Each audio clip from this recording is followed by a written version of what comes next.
Hi, everybody.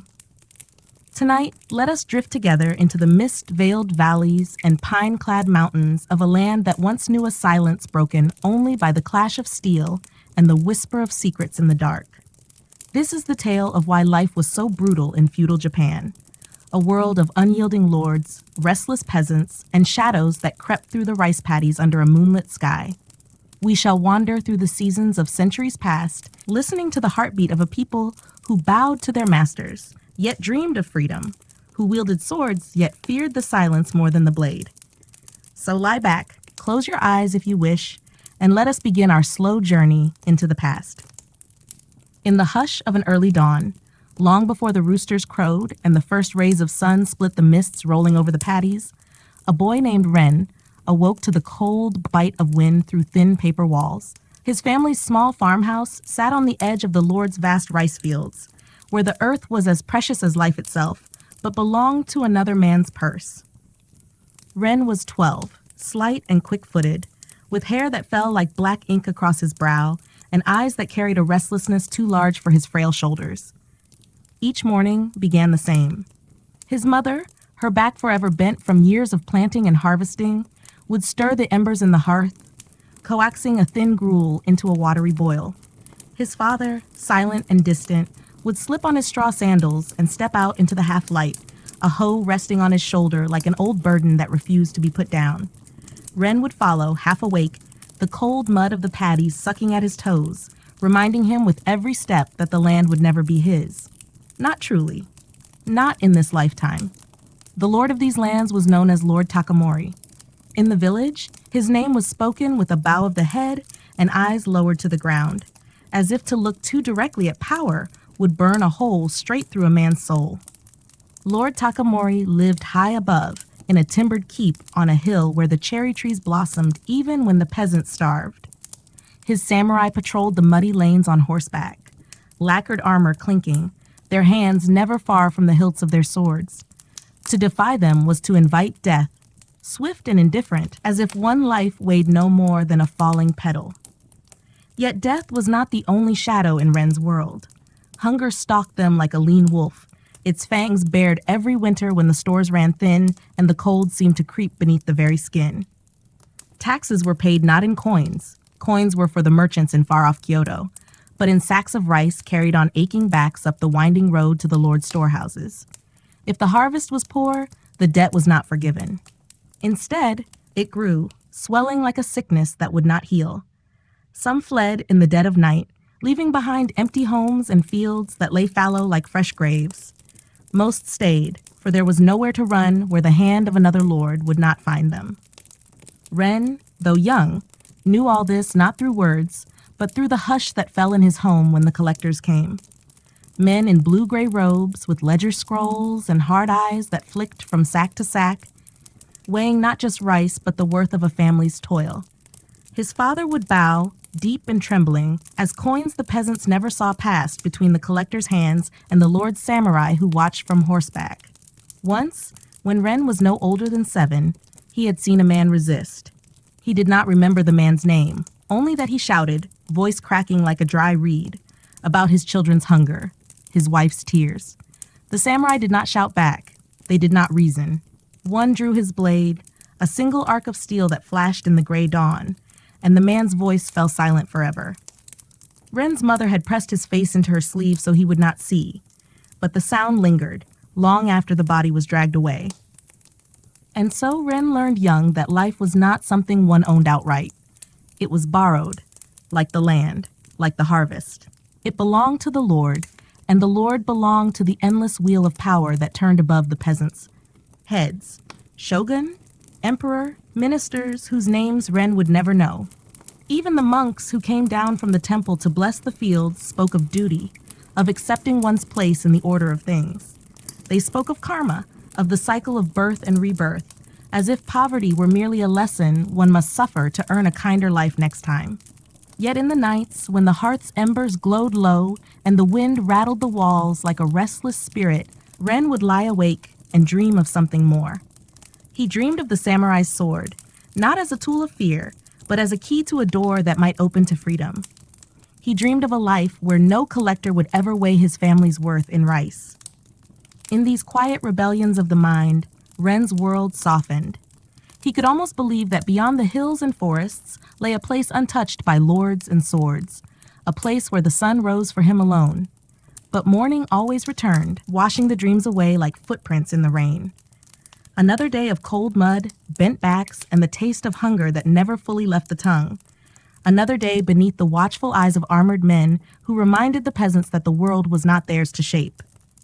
For now, Ren could only bend, but deep within him, like a coal hidden beneath cold ashes, a thought smoldered. One day, perhaps, the wheel would turn in his favor. And so, in the pale light of dawn, the boy trudged out into the fields, the wind tugging at his sleeves, the horizon stretching endlessly ahead. An ocean of green and gold that promised everything yet gave so little. He did not yet know how the tides of this brutal life would shape him, twist him, and test the very fiber of his soul.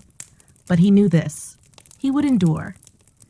For in a world so merciless, even a whisper of hope could be sharper than any blade. The morning sun rose slow and indifferent over the thatched rooftops of Ren's village, washing the paddies in pale gold that glimmered like a promise few would ever hold. Ren's feet sank into the slick, cold earth as he bent low beside his father, planting seedlings in neat rows that seemed to stretch into forever. The frogs sang in the reeds, and dragonflies danced above the water's skin, small beauties that went unnoticed by men whose eyes were dulled by endless labor. Ren's father, Masato, rarely spoke while they worked. His silence was not cold but worn thin by years of bending to the same rhythm: plant, tend, harvest, surrender. Sometimes Ren wished his father would tell him stories of when he was a boy, when perhaps the world had seemed kinder. But when he asked once, Masato only paused, hands dripping with mud, and stared across the fields to where Lord Takamori's keep rose against the sky like a watchful hawk. Then he turned back to the soil without a word, as if the past were a luxury they could not afford. By midday, the sun grew harsh, pressing down on Ren's shoulders, coaxing sweat from every pore.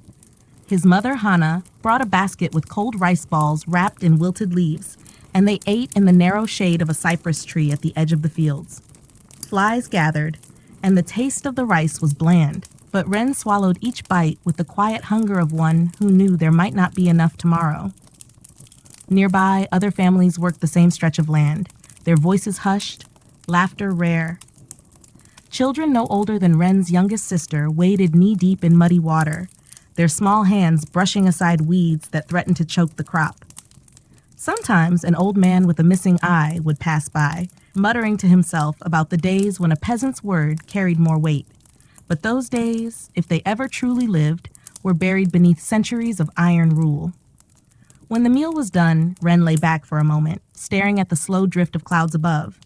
He imagined shapes in their shifting forms, a dragon coiled around a mountain, a lone rider galloping across the heavens. For a breath, he was not Ren the peasant boy, but Ren the warrior, the wanderer, the dreamer who might one day slip through the cracks of this unyielding world. But the whistle of his father's hoe striking the mud brought him back. Dreams were for the dark hours, hidden beneath blankets and the hush of wind. The daylight belonged to the Lord. As the sun dipped westward, the samurai appeared again, riding down from the keep in pairs. Their armor gleamed where the lacquer had not yet chipped from age and use, and the silk cords that bound their plates shimmered like river reeds in the sun. They did not speak to the peasants. They did not need to. Their mere presence reminded everyone who the fields truly fed. Among them rode a man Ren had heard the elders whisper about, Saito, the youngest captain in Lord Takamori's retinue. Unlike the older samurai, whose faces were hidden by graying beards or stern masks, Saito's face was smooth and coldly beautiful, untouched by pity. It was said he had been born into the Takamori clan's service, trained from the moment he could walk to wield his blade not for glory, but to keep the peasants bowed low. He looked down at Ren's family as they worked, his gaze brushing over them as one might study cattle in a pen. For a heartbeat, Ren met Saito's eyes. There was no anger there, no cruelty even, just the emptiness of a man who saw dirt and flesh as one and the same. Ren's mother noticed, pulling her son closer, her fingers trembling against his thin arm. She bowed so low her forehead nearly touched the mud. Ren did not bow quickly enough. Saito's horse snorted, hooves pawing the edge of the paddy. But the young captain said nothing, only turned his head away, guiding his horse onward with a tug of the reins. The other samurai followed, a brief storm that left only ripples behind. When the sun slipped behind the ridge and the sky turned a bruised purple, the families gathered their tools, heavy with fatigue that clung like a second skin. Ren's father slung the hoe across his shoulders, muscles quivering with exhaustion, and they trudged home along the narrow footpath between the paddies. The village came alive with the smell of thin broth and the distant sound of a mother's lullaby drifting through a cracked paper door. Inside their home, Ren sat close to the hearth as his mother ladled soup into clay bowls. A few leaves of wilted greens floated on the surface, a single sliver of salted fish in each bowl, enough to flavor the broth but not enough to fill a belly. They ate in silence, broken only by the crackle of burning wood and the sigh of wind slipping through unseen gaps. Later that night, when the soup was gone and his sister slept curled beside their mother, Ren's father spoke. His voice was rough from disuse, yet gentle in its weariness. "Ren," he said, staring into the flickering flame, "do not look the samurai in the eye. Not yet. Not ever, if you can help it." Ren did not answer, though the words lodged in his chest like a stone. He wanted to ask why. Why must they bend so low they could taste the earth? Why must they fear men whose blood ran the same red beneath silk and steel? But he bit his tongue. Questions were dangerous things.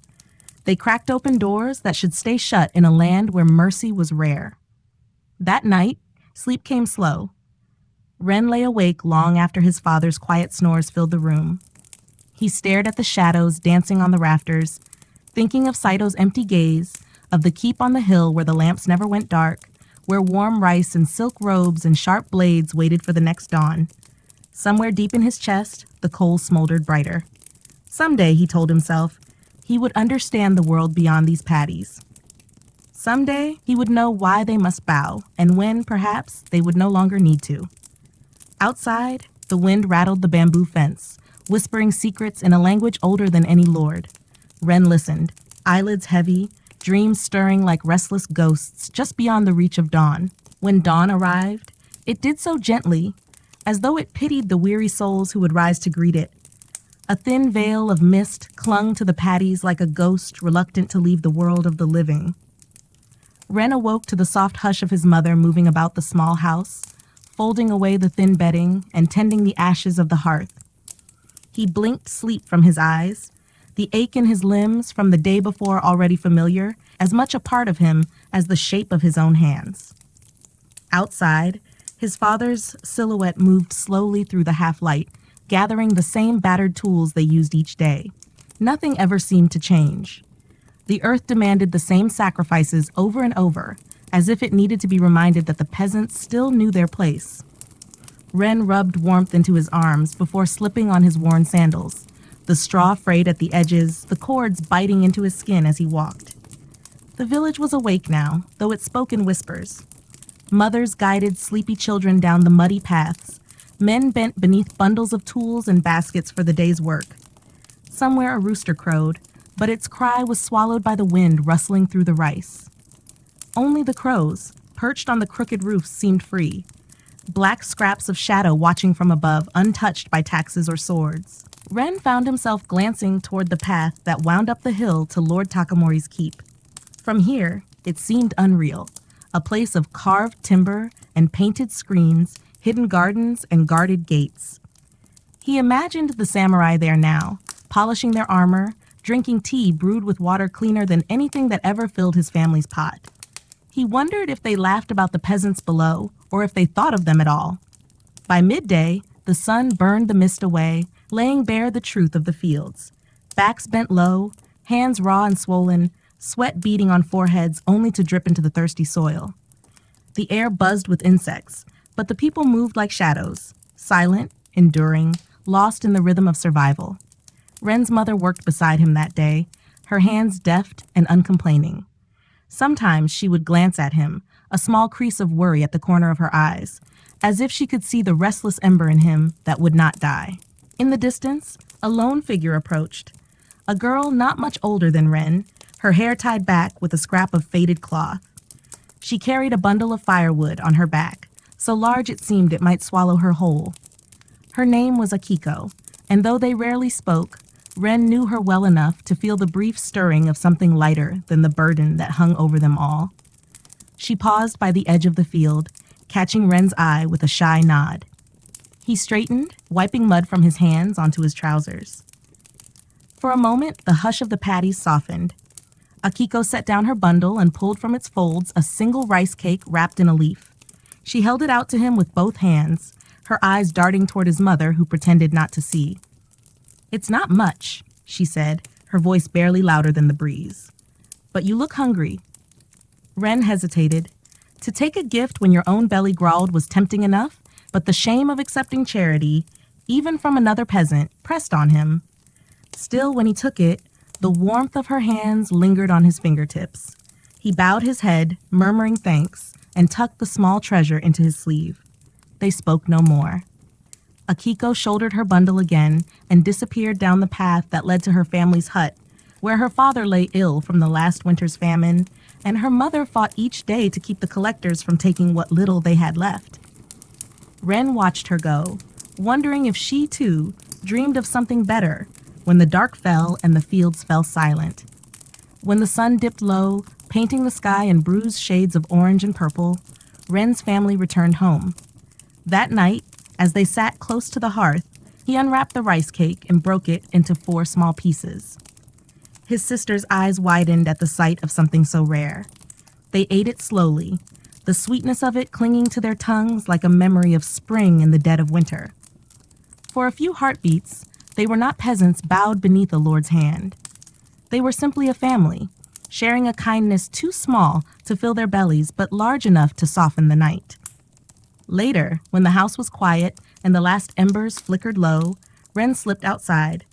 The moon hung swollen and pale above the village, a silent witness to lives bound in unspoken vows of obedience and fear. He walked to the edge of the paddies, where the frogs sang to the stars and the wind carried the scent of damp earth and distant pine. There, in the hush of the night, he drew a stick through the mud, tracing the shape of a sword he had only seen in the hands of men who would never teach him how to wield it. He imagined its weight in his palm, the sharpness of its edge, the promise it held, not for violence, but for something freer, an escape from the cycle that chained him to this soil. He did not know how or when, or even if such a thing was possible. But as the wind rustled the reeds and the moon watched on, Ren let himself dream. Because in a land where life was brutal and hope was rationed like rice, sometimes a dream was the only weapon a peasant could claim for his own. The next day dawned heavy with rain. It came not in gentle mist, but in cold sheets that drummed upon the thatched roofs and turned the paddies into shallow seas of murky water. Thunder grumbled far beyond the hills, where the sky pressed low and gray upon the earth as if it wished to smother all who toiled beneath it. Inside the house, Ren sat cross-legged near the hearth, while his mother patched a tear in his father's work tunic. The air smelled of wet earth and damp straw. Drops of rain found their way through the seams of the roof, tapping the floor in slow, patient rhythm. Ren's father sat nearby, sharpening his old hoe with a whetstone, each scrape a rough whisper that broke the hush of the storm. There would be no planting today, no tending to the paddies beneath the watchful eyes of the samurai. Yet even the storm could not free them entirely. For when the rain fell heavy, it meant the rice shoots could drown or rot, and a drowned field was a death sentence paid slowly through empty bowls in winter. Ren's mother glanced at him now and then, her fingers nimble even in the dim light. She hummed a melody, a fragment of a lullaby her mother had once sung when she was still a girl, and the world had not yet bent her back and whitened strands of her hair before their time. Ren listened, letting the sound wrap around him like a thin blanket against the chill. When the patching was done, Masato rose and slipped the tunic over his shoulders. He looked out through the open doorway, watching the rivulets of water carve tiny rivers through the yard. Then, without a word, he stepped outside, pulling a straw hat low over his brow. Ren watched him vanish into the rain, the figure of his father dissolving into the curtain of gray. Even on days when the sky wept, There was work to be done. Tools to mend, dikes to check, the endless vigil to keep the fields alive. Wren's mother turned to him, her eyes soft but edged with something that made him sit up straighter. She reached for a small bundle of cloth tucked in the corner by the hearth and placed it in his hands. Inside were a few rice grains, carefully measured, and a scrap of dried fish. "Take this to old Haru," she said. "He's been sick again. His daughter's gone to fetch herbs from the woods, but he needs something warm." Wren nodded. He knew old Haru, a toothless elder who told tales to the children when the nights were long and the wind rattled the shutters like a restless spirit. Haru's hut lay at the far edge of the village, where the trees crept close and the soil turned to clay too stubborn for rice. Wrapping the bundle beneath his thin cloak, Wren stepped into the storm. The cold rain slapped against his skin, seeping through the fabric until it clung to him like a second skin. Mud clutched at his feet with every step, but he pressed on, ducking beneath low branches and skirting puddles deep enough to swallow his sandals whole. When he reached Haru's hut, he found the door ajar, creaking gently in the wind. He tapped once before slipping inside. The air smelled of damp wood and old smoke. Haru lay upon a thin mat, wrapped in blankets patched so many times they seemed more stitched than cloth. His eyes flickered open, clouded but warm when they found Wren's face. "Ah, the boy with the restless feet," Haru rasped, his voice little more than a croak. Wren knelt and placed the bundle by the old man's side. He found a chipped bowl on a low shelf, filled it with water from a cracked jug, and added the rice and fish. He set it to warm over a few coals Haru had managed to coax back to life. The thin steam rose, filling the small space with a scent that felt richer than it was.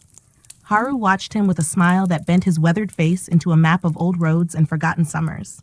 "Do you know," he murmured, "when I was your age, I thought I'd see the capital one day. Kyoto, lanterns as far as the eye can see, silk banners snapping in the wind. They say the emperor himself wears robes woven with threads of pure gold." Wren stirred the pot slowly. He had heard of Kyoto, though it was a world away.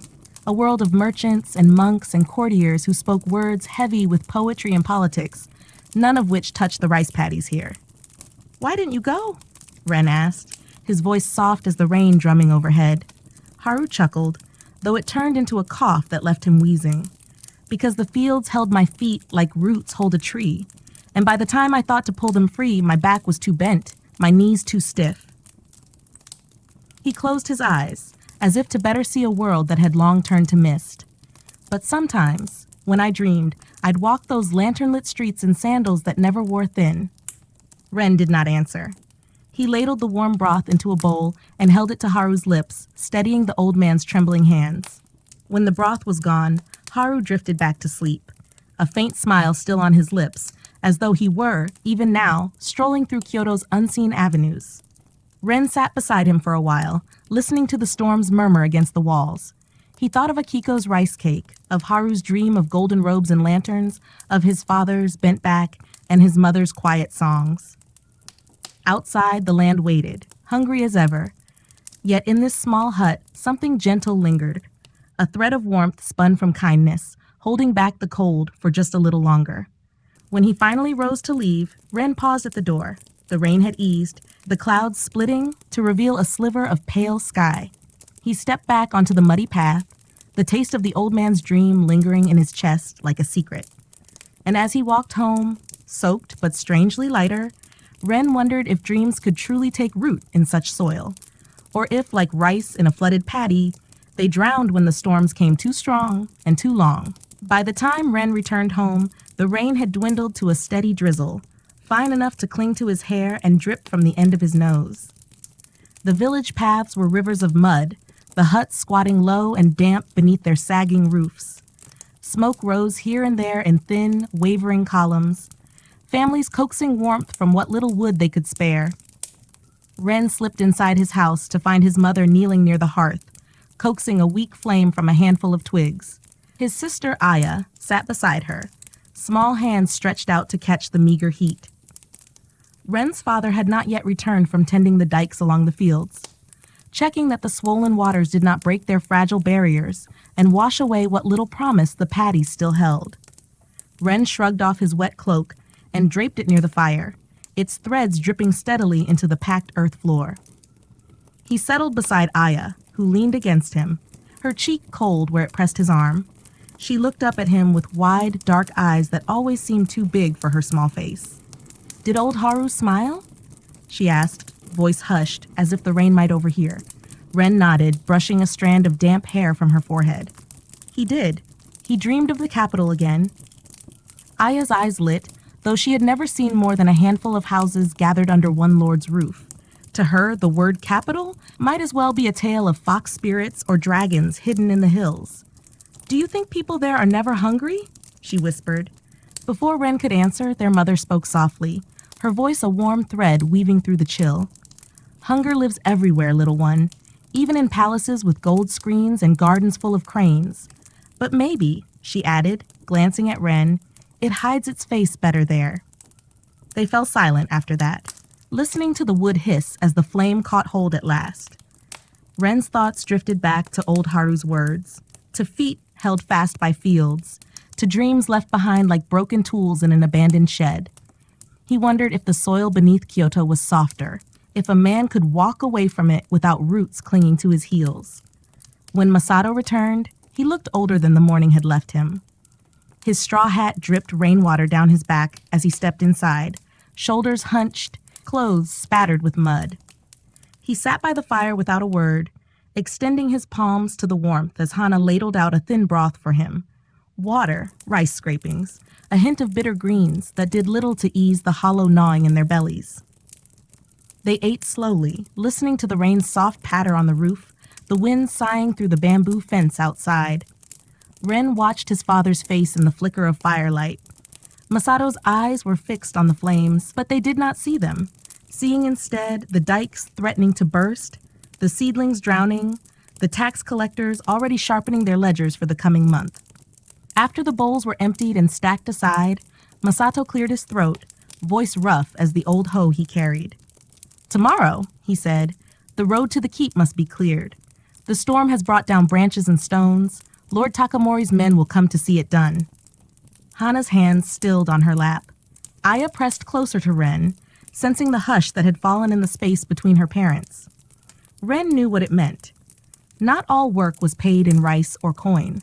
Some was paid in sweat alone, a forced tribute of time and strength demanded by the Lord's men whenever they wished, in whatever weather the gods chose to send. Masato looked at Ren then, his gaze heavy with something unspoken. "You'll come with me." Ren nodded once. He had known it before his father spoke the words. To say no was not only impossible, but dangerous. The samurai did not care if a boy's hands were raw from the paddies or his belly empty. They cared only that the road remained clear for their horses and their master's palanquin when he chose to descend from his keep like a hawk sweeping low over mice. That night, long after the hearth's glow faded to coals, Ren lay awake on his thin mat. The house was wrapped in silence, save for the faint breathing of his family, the distant drip of rain from the eaves. In the darkness, he could almost feel the shape of the road winding up the hill, a path he had never been permitted to follow to its end. He imagined Lord Takamori walking it, robes trailing in the dust, servants scattering petals before his feet. Ren wondered if Takamori had ever once set his sandals in the paddies where the mud swallowed your ankles and the sun burned your skin raw. Did the Lord know the taste of watered rice gruel or the ache of lifting stones from a flooded path? He doubted it, and yet tomorrow Ren would clear that same path, bending his back so that a man who had never bent his own might pass unhindered. He closed his eyes, trying to summon sleep. But his thoughts churned like rain-swollen streams, and somewhere deep inside him, that restless coal glowed hot against the darkness. Someday, he thought again, clinging to the words as the storm outside began to fade. Someday, the road would lead upward for him too, not as a peasant clearing stones, but as something more. When the rain finally ceased, the silence it left behind was louder than thunder. Wrapped in that hush, Ren drifted at last into uneasy dreams, the taste of old Haru's distant lanterns flickering at the edges of his sleep. The morning came with a sharp, clean chill that settled into every crack and fold of the village.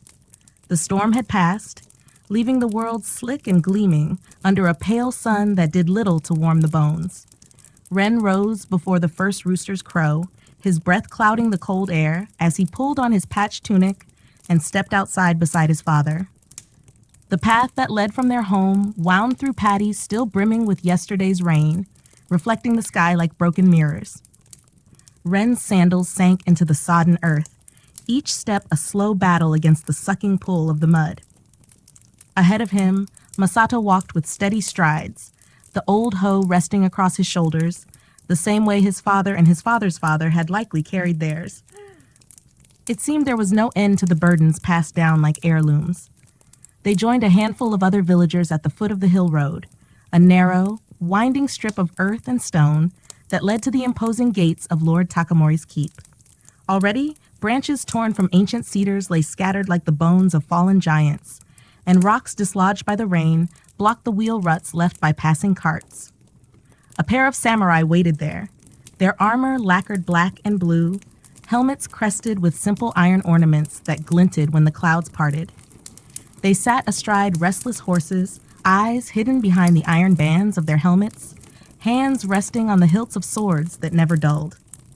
They did not speak to the peasants who gathered, did not greet them, nor offer any word of thanks. They were the eyes and ears of the Lord, watchers who weighed a man's worth without a word. Masato dropped to his knees first, bowing low enough for his brow to brush the wet earth. Ren did the same, though slower than his father wished. He felt the cold seep through the thin cloth of his trousers, felt the mud cling to his skin like a reminder of what he was. One of the samurai made a soft, dismissive sound, a single sharp exhale, and flicked his reins. The villagers rose, picking up hoes and baskets, ropes and staves, sharpened to pry free stubborn stones. They worked in silence, as though the hill itself demanded their quiet. Ren's hands grew raw quickly, scraped by rough bark and jagged stone edges that bit into his palms with every lift and tug. Beside him, Masato worked without pause, his breath puffing in white clouds that vanished as quickly as they came. Hours slipped by, measured only by the arc of the sun climbing higher and the muscles in Ren's back growing tight and sore. The samurai circled slowly on their horses, hooves striking the muddy path with dull, steady thuds.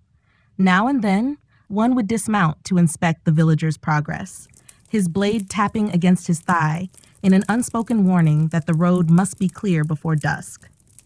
Ren stole glances up the hill when he could. Far above, the keep rose from the ridge like an old wolf crouched among the trees. He could almost see the tiled roofs, dark and heavy, and the banners bearing Lord Takamori's crest, a white crane in flight upon a field of indigo. Somewhere beyond those walls, men and women lived untouched by the calluses that lined Ren's hands, by the ache in his father's shoulders. Did they look down the slope and wonder about the peasants who bent their backs for them? He doubted it. By midday, they were given a break. No food, only water from a cracked gourd passed from hand to hand. Ren drank deeply, feeling the cold water slip down his throat and settle in his empty belly. His father sat beside him on a flat stone, elbows resting on his knees. For a moment, Masato's eyes found Ren's, and there was something there. Something like an apology, but too worn and tired to be spoken aloud. "Keep your head down," Masato murmured, voice low enough that only Ren could hear it. "Do not look at them too long." Ren nodded, though the part of him that dreamed bristled at the command. He wanted to look, to stare so hard that the samurai would feel his gaze burn through their armor, but he bowed his head instead, tracing shapes in the dirt with his finger. A crane, a sword, a path that led somewhere far from here. When the work resumed, the sun had slipped behind a gauze of thin clouds. The wind turned sharp again, carrying the damp scent of pine and wet earth. Ren worked until his fingers numbed, until he could no longer feel the grit grinding into his cuts. He hauled a branch larger than himself to the side of the path, the bark scratching lines along his forearms. As the last stones were dragged aside, a soft clatter of hooves signaled the approach of another rider. Ren straightened just enough to see the samurai shift their stance as the newcomer came into view. A figure clad not in the dull armor of a road warden, but in finer plates, each piece polished to a dark shine that caught what little light the sun gave. It was Saito. Ren felt his breath catch. Saito's horse was coal black, its mane tied with a simple white ribbon. The young captain's face was partly hidden beneath his helmet, but Ren saw the same cold beauty there, the same eyes that had once passed over him like he was no more than a clod of dirt at the roadside. Saito's gaze drifted along the villagers, pausing when it met Ren's face. Ren lowered his eyes quickly, heat blooming in his cheeks despite the chill. He felt Saito looking at him, studying him the way a hawk studies a mouse that has lingered too far from its hole. The captain said nothing, only nodded once to his men before turning his horse sharply toward the keep.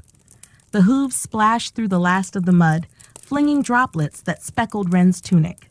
When the sound of the horse faded into the trees, Masato let out a breath he had been holding too long. "Come," he said, voice hoarse. "We're done." They gathered their tools, shoulders sagging under fatigue heavier than any fallen branch. The road behind them lay clear and straight, a narrow ribbon of earth ready for the passing of silken palanquins and armored patrols. Ren turned to look back one last time, his heart drumming with something he could not yet name. As they walked home through the darkening trees, Ren felt the raw bite of the blisters on his hands, the soreness in his back, and the restless coal in his chest burning just a little brighter. The road was clear, but for whom? Not for them. Not yet. But someday he promised himself again. That same path would carry him upward too, past the keep's high gates and beyond the reach of men who never dirtied their hands with stone or mud. That night, the village lay wrapped in a hush that felt heavier than the lingering damp of the storm. A thin crescent moon hung above the paddies, its faint glow mirrored in the shallow pools of water that had not yet drained away. Inside Ren's house, the hearth flickered low, a single stubborn flame gnawing at the last scraps of dry wood. Ren sat cross-legged near the embers, a cloth wrapped around his raw palms. The blisters from clearing the road throbbed with a dull yet pulsing ache. His mother knelt beside him, dipping a rag into a bowl of warm water steeped with bitter herbs, then pressing it gently to his hands. Each touch stung, but he bit his tongue to keep from flinching. Aya dozed nearby, curled like a cat against their father's leg. Masato stared into the fire, his face a mask of exhaustion and quiet worry. In the hush between crackling sparks, Ren felt the press of unspoken words. His father had always been a man of few phrases, but tonight the silence seemed different, more fragile, like the thin ice that formed on the paddies when the first frost came. At last, Masato spoke, voice rough. "You did well today. You worked hard." Ren looked up, surprised by the words. Praise came rarely in this house, not because there was no pride to share, but because praise was a luxury like sweet rice or warm sake, things reserved for men whose hands did not bleed at the end of a day. Masato's eyes met his son's, dark and tired, yet holding something that might have been hope, or perhaps fear. "But you must learn when to bow deeper," he added, softer now. "That one, Saito, he sees too much." Ren almost said what pressed against his tongue, "And I want him to see me." But the words withered before they reached his lips. He nodded instead, letting the rag soak through his raw skin, letting his mother's quiet care remind him that not every fight was meant for daylight. When the cloth was set aside and Aya carried to her mat, Ren slipped outside. The night air bit at his raw hands, but he welcomed the sting. It reminded him that he was still here, still made of flesh and spirit, not yet beaten down to the quiet ghost his father feared he would become. The village was so still he could hear the soft splash of a frog leaping from the paddies. He stepped carefully along the narrow path that led behind the house, down to where an old, half-rotted fence marked the edge of the fields. There he sat, knees drawn to his chest, staring at the distant silhouette of Lord Takamori's keep. Even in darkness, its shape loomed, a promise and a threat in the same breath. Ren thought of Saito's cold eyes and the samurai's polished armor, the fine lacquer that glistened while the villagers' backs bent in the mud. He wondered if those men ever felt the raw sting of rope on their palms, the bite of blisters splitting open. He doubted it. Power protected soft hands and sharp swords alike. Yet deep inside him, that restless ember flared with the memory of a single reckless wish. Someday I will stand where he stands, and I will know how he keeps his hands so clean. A rustle behind him broke the quiet. Ren turned, half expecting to see his father's shadow come to drag him back inside before cold or questions found him. But it was not Masato. It was Akiko. She stepped from the path like a ghost stitched from moonlight and loose strands of hair. A small basket hung from her arm, its contents hidden beneath a cloth. Her eyes met Ren's, hesitant at first, then brightening with the shy spark he had seen once before, when she had pressed the rice cake into his hands. "You're hurt," she said, her voice no louder than the wind sighing through the bamboo. She knelt beside him without waiting for an answer, placing the basket between them. Inside was a small jar of ointment, thick, cloudy, smelling of pine resin and wild herbs. "Mother made it from my father's hands," she murmured. "It helps." Ren stared at it, then at her. He wanted to say he could not take it, that her family needed every scrap for themselves. But she pressed it into his palm, closing his fingers around the rough clay jar. "You cleared the road," she said, almost defiantly. "For them, so let me do this. For you." For a moment, they were only two children sitting at the edge of a sleeping village, beneath a sky where the moon hung thin and patient. He dipped his finger into the salve, wincing as she took his hand in hers. Her touch was careful, gentle, yet it carried a warmth that pushed back the cold creeping into his bones. They spoke little. Words were dangerous in daylight and fragile in the dark. Instead, they shared the hush and the quiet promise in her touch, that perhaps kindness could survive even here, in a place where power fed on bent backs and broken dreams. When she was done, she pressed the lid back onto the jar and set it in his lap. "Keep the rest," she whispered. "You'll need it again." Ren wanted to ask why she helped him, why she spent herbs her sick father might need. But when he looked at her, he saw in her eyes the same ember he nursed in his own chest. Restless, defiant, small yet stubborn against the long dark. She stood then, brushing dirt from her knees. Her shadow lingered a moment longer before slipping back along the narrow path, vanishing among the hush of reeds and the croak of distant frogs. Ren sat a while longer, the ointment warm in his hands, the sting in his palms softened. Above him, the keep's outline loomed as ever, but tonight it seemed just a little less distant, as if he might reach it one day, one step at a time, with scars on his hands and a secret flame in his heart that no lord could claim as his own. The days that followed blurred into a gray hush of labor and drizzle, as if the rain, once invited, could no longer bear to leave. The paddies drank deep from the swollen streams, and the fields shimmered with puddles that mirrored the restless sky. For the peasants, wet days meant cold skin and endless mending of dikes, trudging through knee-deep water that numbed the feet and bent the back until the spine felt ready to snap. Ren rose each morning with the first crow, palms still raw beneath the salve Akiko had given him. The ointment worked well enough, sealing the worst cracks in his skin, but the ache never truly faded. Some pains, he thought, were stitched too deep to wash away with herbs alone. His father spoke little these days, words weighed down by worry. The storms had undone a week's worth of planting in a single night, and now Masato and the other farmers waded through the paddies, replanting fragile shoots in mud that swallowed their sandals whole. If the seedlings did not hold, the harvest would falter, and the collectors would come, their ledgers blank, but their demands certain. Ren's mother, Hana, did what she could, patching clothes by candlelight, boiling thin soups from bruised roots, saving every scrap of rice husk to feed the small hens that clucked beneath the eaves. Aya trailed her mother's heels like a restless shadow, learning too soon how to stretch a single bowl of broth between 4 empty bellies. One evening, as dusk slipped quiet fingers through the village, Ren found himself near the edge of the paddies again.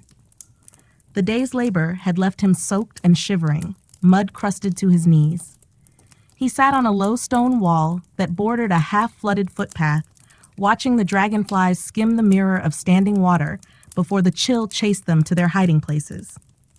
He turned the small clay jar Akiko had given him over and over in his hands. Each time he opened it, the sharp scent of pine and leaf reminded him that even here, where the soil claimed skin and spirit alike, some small mercy could be found if one knew where to look. He didn't hear her approach until she was nearly beside him, Akiko, barefoot, hem of her faded robe soaked and clinging to her legs. She carried no basket tonight, only a bundle wrapped in an old cloth. She sat without asking, close enough that Ren could feel the warmth radiating from her skin, even as the evening wind tugged at their sleeves. "I thought you'd be here." she said softly, setting the bundle on the stone between them. "You always come here when the fields are quiet." Ren managed a faint smile, though it sat uneasy on his tired face. "The road's clear here? No lords, no samurai." Akiko's laugh was small, but it warmed the dusk. "Only frogs and hungry boys." She unwrapped the bundle. Inside lay 2 rice balls, flecked with tiny shreds of pickled radish. Ren stared, the scent of sour salt and rice striking something deep in his belly. Before he could protest, Akiko pressed one into his hand. "Eat it," she said when he hesitated. "We have enough for tonight. And tomorrow, well, tomorrow will worry about itself." He took a careful bite. The rice was cold but soft, the pickled radish bright against his tongue. For a moment, the world shrank to the simple wonder of salt and rice filling a hunger that never fully slept. They sat like that for a while, sharing small bites, listening to the frogs croak and the wind hum through the reeds. Here, at the edge of the paddies, the village seemed far away, and the keep on its distant hill felt like a dream half forgotten. Akiko leaned back on her hands, face turned to the thin sliver of moon rising behind the black spines of the pines. "Do you ever think," she asked suddenly, "that maybe the world is wider than these fields? Wider than Lord Takamori's road, wider than all these walls?" Ren swallowed his mouthful slowly. He thought of old Haru's stories, lanterns in Kyoto, gold robes, temples so tall they touched the clouds. He thought of the samurai's polished armor, the hidden gardens behind the keep's timber gates. "Yes," he said at last, voice quiet but certain. "I think about it every day." She turned to look at him, eyes dark and bright all at once. "Then promise me," she whispered, "that if you ever find that wider world, you won't forget us here, the ones who can't leave." Her words struck him deeper than the rain, deeper than any ache in his raw palms. He wanted to promise her more than he could hold. Freedom, warmth, a road that led away from bent backs and rice debts. But all he could offer was a small, fierce nod. "I won't forget," he said. "And one day, when I find it, I'll come back. I'll bring you with me." Akiko laughed again, softer this time, as if she half believed him. "Then I'll wait," she said, folding the cloth back over the empty space where the rice balls had been. "I'll wait for that road." They sat in the hush that followed, 2 silhouettes against the paddies shimmering beneath the moon. Beyond them, the keep stood silent and watchful, its walls swallowing secrets and dreams alike. But here, at the edge of the fields, a single promise flickered. Fragile as a candle flame, yet stubborn enough to burn against the dark. The next morning dawned clear for the first time in days, and with it came a brittle wind that swept the dampness from the village roofs and rattled the bamboo fences like dry bones. The sun, pale but determined, cast long, thin shadows over the paddies, where the water now lay still and glassy, reflecting a sky that looked almost gentle, almost forgiving. Ren rose before the sun lifted its full face over the ridge. His mother's hands woke him with a soft touch on his shoulder, her eyes already lined with the day's worries, but softened by the faintest curl of a smile when she saw he did not protest. He washed his face with water so cold it snapped the sleep from his bones, then slipped on his tunic, still stiff where the fabric had dried by the hearth. His father stood waiting at the doorway, shoulders squared against the wind, hoe in hand. There was little time for words in the hush of dawn. The earth called first, always louder than any human voice. Together, father and son stepped into the morning, sandals sinking into the narrow, muddy path that led them once more to the paddies that owned them as surely as any lord ever could. Yet today, something felt different. Perhaps it was the sky, washed clean of the storm's heavy breath. Or perhaps it was the small secret Ren carried beneath his sleeve, the faint lingering smell of pine salve and pickled radish, reminders of Akiko's quiet promise in the dark. He touched the spot where he had hidden the clay jar, as if to make sure it had not drifted off like a dream at dawn. At the paddies, other families were already bent low, sleeves tucked high, feet deep in the mud. There were no samurai today, only peasants, mud, and the endless hush of work. Ren's father nodded to the others, a silent greeting shared among those who understood that words were as thin as broth when the fields demanded everything. They set to work replanting seedlings that the storm had uprooted. Ren's fingers, wrapped in thin strips of cloth, moved quick and careful through the cold water. He pressed each tender shoot into the muck, smoothing the mud around it as if tucking a child to sleep. Beside him, Masato moved slower, pausing now and then to stretch his stiff back, breath clouding the air though the sun climbed higher with every heartbeat. By midday, the thin warmth did little to dry their clothes. Ren's shoulders burned, and the ache in his lower back spread like roots into his legs. But he did not stop. He could not. Each green sprout he pressed into the earth was a small shield against hunger, a hope that the next tax season would not strip them bare of even this. He caught glimpses of Akiko now and then across the paddy, working with her mother to salvage what they could. She did not see him watching her, or if she did not look up. But sometimes, when she brushed her hair from her brow or lifted her face to squint at the sun, Ren felt that same ember flicker inside him, stubborn, persistent, unwilling to be buried beneath mud and fear. In the late afternoon, they paused to rest. Masato lowered himself onto a flat stone by the edge of the field, breathing slow and deep, eyes half closed beneath the shadow of his straw hat. Ren sat beside him, elbows on his knees, watching dragonflies dance over the water's surface. The world was hushed but alive in its small, secret ways. After a while, Masato spoke, his voice soft as if he were telling the wind a secret. "When I was your age," he said, not looking at Ren, "I thought I would leave this place." Ren turned, surprised. His father rarely spoke of such things, rarely spoke at all beyond what the work demanded. "I thought," Masato continued, "I would follow a merchant's caravan to Kyoto, or join the boatmen on the river, anything but this." He gestured at the fields, at the wide sky pressing down upon them. "Why didn't you?" Ren asked, his words quiet, afraid they might close the door his father had opened. Masato's eyes traced the horizon, where the keep loomed faint against the distant ridge. "Your grandfather's debt kept my feet here. Same as mine keeps yours now." He paused, a bitter smile ghosting across his cracked lips. "The land owns us, boy. The lords think they do, but it's the soil that binds us. It feeds us just enough to keep us from running." Ren thought of Akiko's words, of her promise to wait for a road that might one day carry him beyond these paddies. He thought of the stories old Haru whispered about lanterns and temples far from here. He thought of Saito's cold eyes, weighing lives like grain in a merchant's hand. "I don't want to stay here forever," Ren said, the words tumbling out before he could weigh them for danger. Masato's gaze flicked to him then, sharp but not angry. He studied his son's face, the dirt on his cheeks, the stubborn tilt of his jaw. Slowly, he nodded once. Not approval, never that, but something like recognition. A quiet understanding that the ember burning in Ren was the same spark he himself had once nursed before the mud and debt smothered it. "Then keep your eyes open," Masato murmured, "and your head down until the day you don't have to." They said no more. The sun dipped lower, shadows stretching long over the paddies. Ren rose first, stepping back into the water, fingers brushing mud, pressing seedlings into the waiting earth. Behind him, his father followed.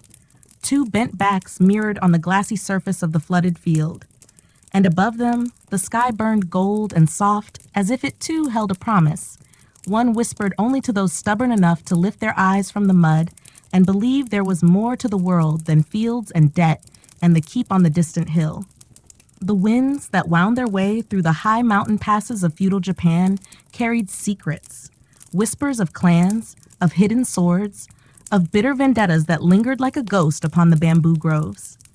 As the nights grew longer and the harvests were stored away in silken secrecy, the people of the villages nestled at the foot of those mountains began to feel the heaviness of winter creep into their bones. And so, too, did the samurai feel the weight of a season that could so easily starve the body and test the spirit. In the province of Kai, a land ringed by hills and cut by clear rivers, a minor lord named Saito Takeyoshi brooded within the confines of his wooden fortress. The fortress itself was modest by the standards of the great daimyo, but for his people, it was the very heart of power and protection, a place where food could be rationed, where disputes were settled by the stroke of a calligraphy brush, or, when civility failed, by the draw of a blade. Takeyoshi was not a cruel man by nature. His eyes, dark and searching, often turned from the written reports of taxes and rice bales to the distant outline of the mountains, as though seeking some answer that lay hidden in the snow-laden ridges. But the world was not kind to those who wished for gentleness. A failed harvest 3 winters past had stripped his coffers bare. Bandits preyed upon lonely roads, and larger lords looked upon his small province like hawks circling a rabbit's den. So he tightened his grip on his people. Taxes rose. Rice was counted grain by grain. Villagers, once free to hunt small game in the woods, now risked losing a hand if caught poaching on lands the Lord had declared sacred to his table. It was said that the Lord's steward, a wiry man named Genbei, could sniff out lies the way a dog finds bones beneath frozen earth. Under Genbei's watchful eye, no peasant dared hide a bushel of barley or a handful of salt. In a village called Hinamura, huddled near a river that turned to ice by the first full moon of winter, a young woman named Aiko rose before dawn each day to tend to her family's meager store of millet. Her father, bent and stooped by years of toil, had once been a respected fisherman, but the river's fish had grown scarce, and the new taxes made his nets seem lighter than ever. It fell upon Aiko's shoulders to stretch what little they had into meals for 6 mouths. Her parents, her 2 younger brothers, and her widowed aunt and cousin who had come to live with them after a raid on a neighboring village. Each morning, Aiko would slip from her thin mat, wrap her threadbare robe about her shoulders, and kneel by the cold hearth. She would feed the embers with twigs, careful not to use too much kindling, and blow upon them until a shy flame sprang forth. The warmth, faint as it was, offered more comfort than the coarse rice gruel she stirred above it. Some mornings she wept into the steam, so her brothers would not see her tears when they woke. Yet even in such hardship, there was a flicker of defiance in Aiko's heart. She watched the tax collectors ride past on their well-fed horses, their lacquered armor gleaming with the wealth drawn from the calloused hands of her village. She heard stories, told in whispers, of ronin wandering from province to province, seeking masters or, if none would have them, causing trouble for those who could least afford it. She wondered what it would be like to slip away from Hinamura, to vanish into the forests and live as the foxes did, wild and answerable to no one. But dreams such as these were dangerous things. The walls of Kai's fortress were not high, but the punishments within them reached far. A man caught stealing food was bound to a post in the village square, his shame displayed for all to see. A woman who spoke against the steward might find her family's ration halved, or worse, accused of consorting with outlaws. One evening, as the wind moaned through the cracks in their hut, Aiko's father told her of the time before Lord Takeyoshi's rule, when the old lord, a man called Yoshimura, had presided over the province with a softer hand. Yoshimura, it was said, would walk among the farmers during planting season, his sleeves rolled to help mend a fence or guide an ox. When he died, some whispered poison in his cup. His sons were too young and too weak to hold power. So the seat passed to Takeyoshi, who, though distant kin, claimed the title by the strength of his allies' blades. Aiko listened to this story, her fingers worrying the hem of her robe. She imagined the old lord with his gentle smile, imagined what it must have been like to see a samurai bend to lift a broken fence. She asked her father if such days would come again. He shook his head, his eyes clouded with the defeat of a man who knew hope could be as lethal as hunger. When the snow fell that winter, it fell thick and fast, blanketing the thatched roofs and bending the slender bamboo groves under its weight. Villagers trudged to the fortress gates with tribute strapped to their backs, bags of rice, bundles of firewood, smoked fish if they were lucky enough to have caught any. Genbei stood at the gate, his breath curling in the frosty air, eyes darting over every sack and bundle, calculating what the Lord would keep and what might be returned, if anything at all.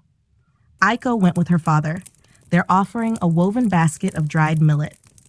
As they stood in line, she watched a boy, no older than her youngest brother, drop to his knees before Genbei, pleading that his mother was sick and they had no more food to spare. Genbei's smile was as thin as a reed. He reached down, lifted the boy's chin with 2 fingers, and told him the Lord's generosity did not extend to the weak. The basket was taken. The boy was shoved aside. When Aiko's turn came, she met Genbei's gaze without lowering her eyes. For a heartbeat, something flickered there, a hint of curiosity, or perhaps amusement. He took their millet and waved them on. As they trudged back through the snow, Aiko's father whispered harshly that she must not meet the steward's eyes again, for such boldness would draw suspicion. But Aiko did not fear Genbei. She feared the slow starvation that crept ever closer, feared the cold that snatched breath from her family's lungs as they slept. She feared a life that asked only for silence and obedience while their bellies shrank and their hopes withered like frostbitten leaves. That night, as the wind rattled the shutters of their hut, Aiko lay awake staring at the faint glow of dying coals. Somewhere beyond the village, she knew, men gathered in secret, peasants turned brigands, ronin turned rebels. She wondered if they too looked up at the same sky, the same drifting snow. And she wondered if somewhere among them lay an ember of change, waiting for the right breath to coax it into flame. In the hush of dawn that followed, Hinamura seemed unchanged. A quiet cluster of huts shrouded in drifting smoke from cooking fires, the river half frozen beneath a crust of delicate ice. Yet in Aiko's mind, a restlessness stirred like a crow trapped beneath a thatched roof. She rose before her father could wake, before her brothers could beg her for more rice than they were allowed. Wrapping her worn robe tighter, she stepped outside, boots crunching in the new snow, and followed the path that led to the forest's edge. The woods were silent save for the sighing wind and the distant cry of a crow. There, among slender trunks dusted white, she felt the village's suffocating rules slip from her shoulders, if only for a little while. She traced her fingers along the bark of a cedar, imagining what it would be like to slip deeper into these woods and never return. But thoughts alone would not fill an empty stomach. She dropped to her knees and brushed aside snow, seeking the hidden roots and tender shoots she had learned to find from her mother before sickness took her voice. As her hands worked, she did not notice the figure that watched from behind a bent pine. He was a man cloaked in patched furs, his hair pulled back in a rough knot, a blade half hidden beneath his coat. To any who glimpsed him, he looked no different from the countless outcasts who drifted from province to province, living by the mercy of a stolen fish or a poached rabbit. But his eyes, dark and sharp as a hawk's, did not belong to a beggar. When Aiko straightened, clutching a small bundle of bitter roots, she saw him. She froze, her breath clouding the air between them, her fingers tightening on her bundle as though it were a weapon. "You hunt for scraps," the man said, his voice soft but edged with something old and weary. "Not much left for the winter foxes, is there?" Aiko said nothing. She considered running, but the man did not step closer. Instead, he leaned back against the pine, arms folded, studying her with a curiosity that did not feel cruel, only searching. "You come here often," he went on. "Your village is too hungry to let these roots lie hidden long." She found her voice then, though it trembled. "I take what we need. Nothing more." The man's lips twitched, a hint of something like amusement. "And yet that steward of yours, Genbei, is said to punish those who take even what they need." Her eyes narrowed. "You know of Genbei?" He shrugged, a lazy roll of his shoulders beneath the fur cloak. "I know of many men like him. Men who serve weak lords with sharp claws. Men who think they can squeeze the land dry and still expect the river to flow." Aiko lowered her bundle, her fear shifting into something sharper, a sliver of reckless hope. "Who are you?" He pushed off the pine, stepping into a shaft of pale morning light. His face was lined, but not old, just weathered by nights spent beneath open skies. The hilt of his sword peeked from his cloak, wrapped in cloth to hide its gleam. "Once," he said, "I was a retainer of a lord who thought himself unassailable. Now I am what they call a ronin, a masterless blade. Some say we are lawless. Perhaps they are right." Aiko's heart drummed in her chest. She had heard stories of ronin, half demon, half hero, men who defied the samurai code only to live by another, harsher creed. "Why are you here?" she asked. He smiled, but it did not reach his eyes. To see if the people of Kai still have fire in their veins, or if they are content to bow their heads until the snow buries them whole. Aiko stared at him, her breath shallow. "What does that mean?" "It means," he said, stepping closer now so she could see the faint scar along his jaw, "that men like Genbei believe fear is stronger than hunger, but they forget that a starving man will steal, and a starving woman—" He looked at her then, truly looked, as though weighing the weight of her bones, the sharpness of her will. "A starving woman may do far more." Aiko swallowed. The cold seemed to lift from her skin. replaced by a warmth she did not fully trust. If they catch you, they won't.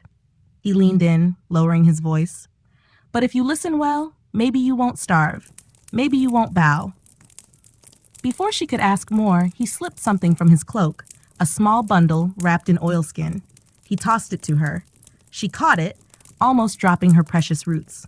When she unwrapped the bundle, she found strips of smoked fish, dark and oily and fragrant in the cold air. Share it with no one but those who truly need it, he said.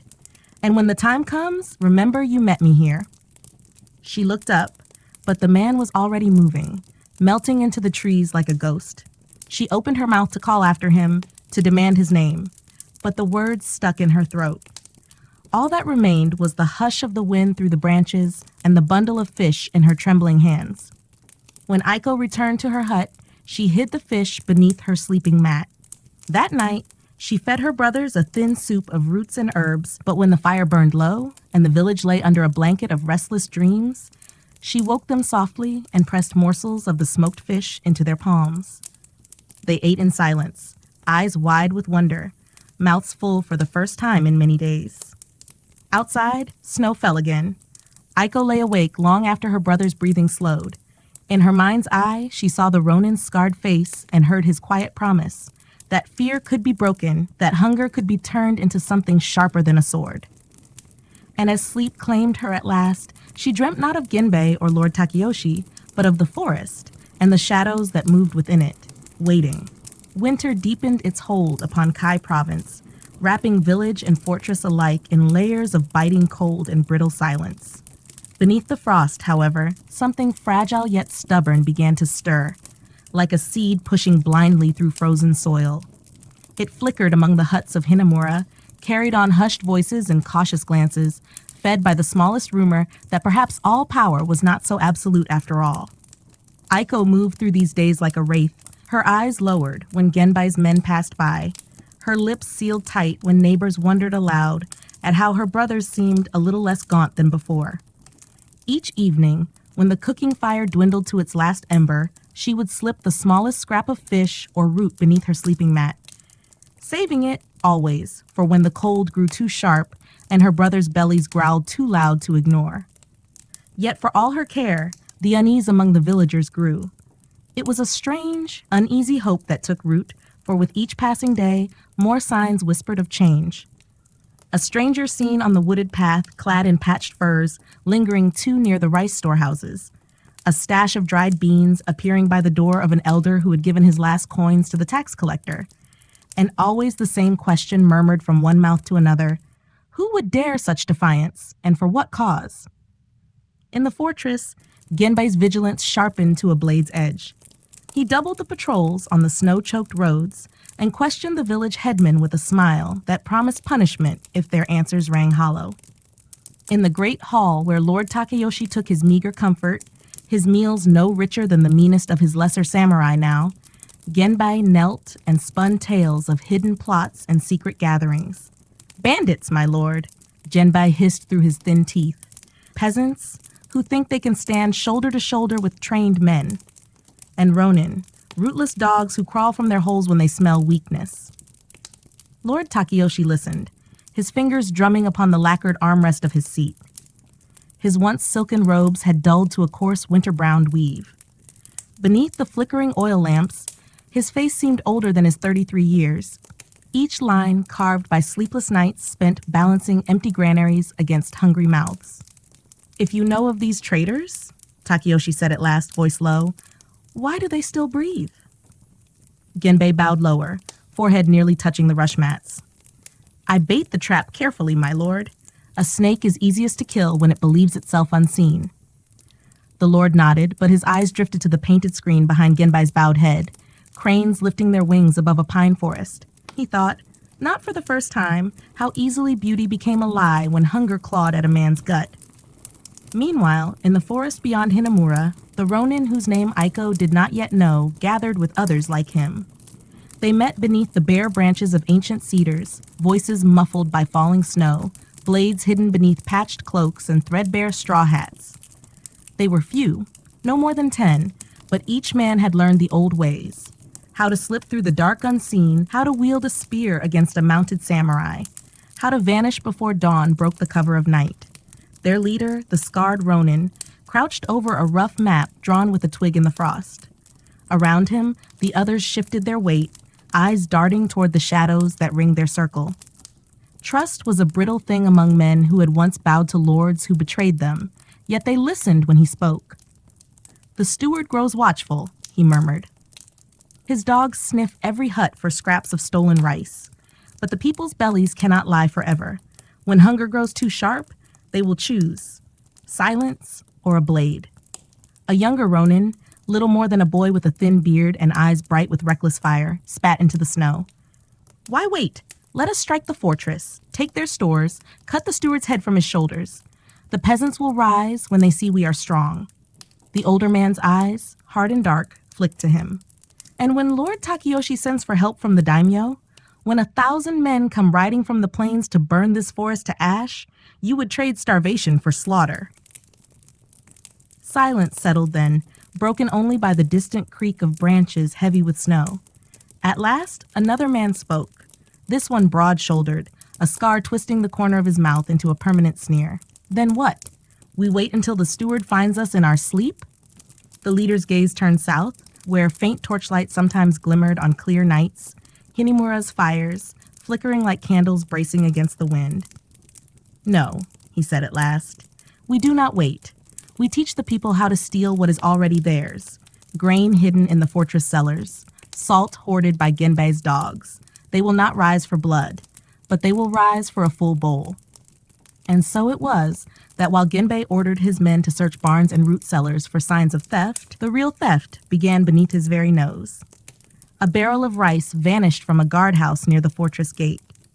Salt stores, once kept beneath lock and key, found their locks picked clean by dawn. And always these gifts reappeared in the poorest huts, left beneath woven mats, buried beneath straw where no patrol thought to look. Aiko felt the change like the first warmth of spring beneath a crust of snow. Each secret gift of rice or dried fish she found gave her courage she did not know she possessed. One night, she dared creep beyond the village edge to the forest path, a bundle of withered roots clutched tight in her hand as an offering. There, beneath the same bent pine where she had first met the Ronin, she waited. The wind hissed through the dark, and for a moment she thought herself foolish, a girl playing at rebellion while real men planned war. But then he stepped from the shadows, as silent as snowfall, eyes sharp beneath his rough hood. "You came," he said simply, as if he had known she would. She lifted her offering, voice steady despite the cold that bit at her cheeks. "I have more mouths to feed. I can help. Tell me what to do." For a long moment, the Ronin studied her, the scar at his jaw pale beneath the moonlight. Then, with a nod that felt like the turning of a hidden wheel, he gestured her deeper into the trees. "Then come," he said. "Let us see if this winter can be turned to our favor, and if Kai's people still remember how to fight for the warmth of spring." Snow fell steadily that night as Aiko followed the Ronin deeper into the forest, her breath coiling behind her in faint wisps that faded into the blackness between the trees. Each step sank into the powdery drifts that muffled the world into a hush, as if the land itself wished to keep their passing a secret. The flicker of fear that fluttered in her chest was overshadowed by something stronger, a sense that she was stepping across an invisible line, away from the life she had always known and into the dark promise of something else. They came at last to a clearing ringed by ancient cedars, their limbs heavy with snow. Beneath them, a rough circle of men waited around a dying fire. They looked up as the Ronin approached, their faces partially hidden by straw hats and scarves pulled high against the cold. When they saw Aiko behind him, some narrowed their eyes, suspicion flaring like flint struck against steel. "She's a child," muttered the broad-shouldered man with the twisted mouth, his voice rough, carrying easily in the frozen hush. The Ronin did not flinch. He gestured for Aiko to step forward, and though her hands trembled where they clutched her bundle of roots, she did as he bid her. "She is worth 3 of us," the Ronin said quietly, voice calm but threaded with iron. "She knows the village. She knows which homes go hungry first. She knows which paths Genbai's dogs watch, and which they forget. The big man spat into the snow, but he did not argue further. Instead, the youngest among them, a slight figure whose thin beard caught stray flakes, leaned forward, eyes bright with curiosity. "What is your name, girl?" he asked. "Aiko," she answered, voice steady despite the eyes that bored into her like cold iron nails. He nodded, half smiling. "Aiko, have you ever stolen before?" She thought of the smoked fish beneath her mat, of the roots plucked from the edge of the forest, where the Lord claimed the deer and boar as his alone. "Yes," she said at last, enough to know hunger makes a thief of anyone. A low chuckle rippled through the circle. The fire sputtered, sending sparks up into the dark canopy above. The Ronin crouched and stirred the embers with a stick, his face a mask of thought. "You have spirit," he said, glancing up at her. "But spirit alone does not fill bowls or keep the steward blind. If you wish to help us, you must carry secrets like water in cupped hands, never spilled, never wasted." He turned to the circle of men. "Tonight, we plan. Tomorrow, we begin again." They bent over the rough map he had traced in the frost the night before. Aiko stood at the edge, watching as the men argued in low voices, where the fortress walls were weakest, when the guards changed shifts, which storehouses stood half empty while the villagers starved. She listened as best she could, each detail carving a clearer shape from the formless fear that had ruled her life. At last, the Ronin looked to her. "You will listen and remember," he said. "You will tell no one, not even your family, what you hear here. When we need you, you will show us the paths only your people know. Do you understand?" Aiko nodded. The weight of the promise pressed on her chest, yet beneath it a spark flared, small but warm. When the circle broke at last, the men melting back into the forest like shadows returning to their dens, the Ronin remained by the embers, his hands outstretched to the faint heat. "Why do you do this?" she asked him softly, her breath stirring a curl of smoke. He looked at her, the lines at his eyes deepening as he considered the question. "Because once," he said, "I knelt in a great hall and swore loyalty to a man who would rather watch children starve than loosen his grip on power.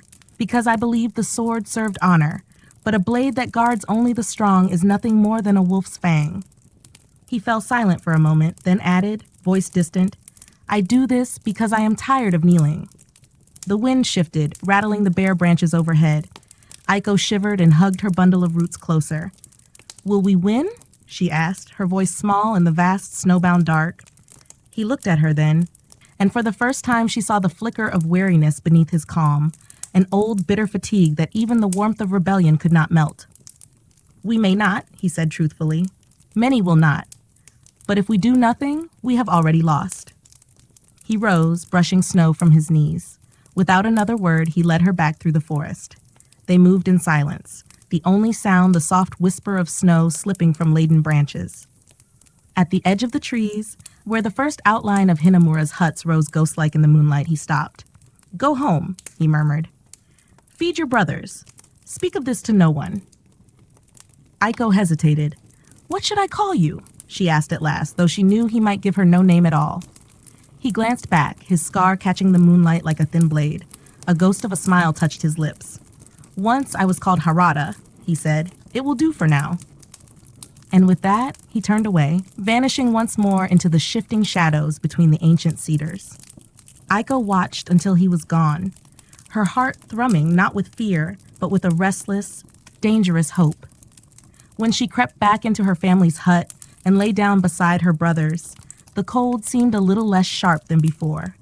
And though the wind howled beyond their thin walls, somewhere deep within her, she felt the stirring of a warmth no winter could smother.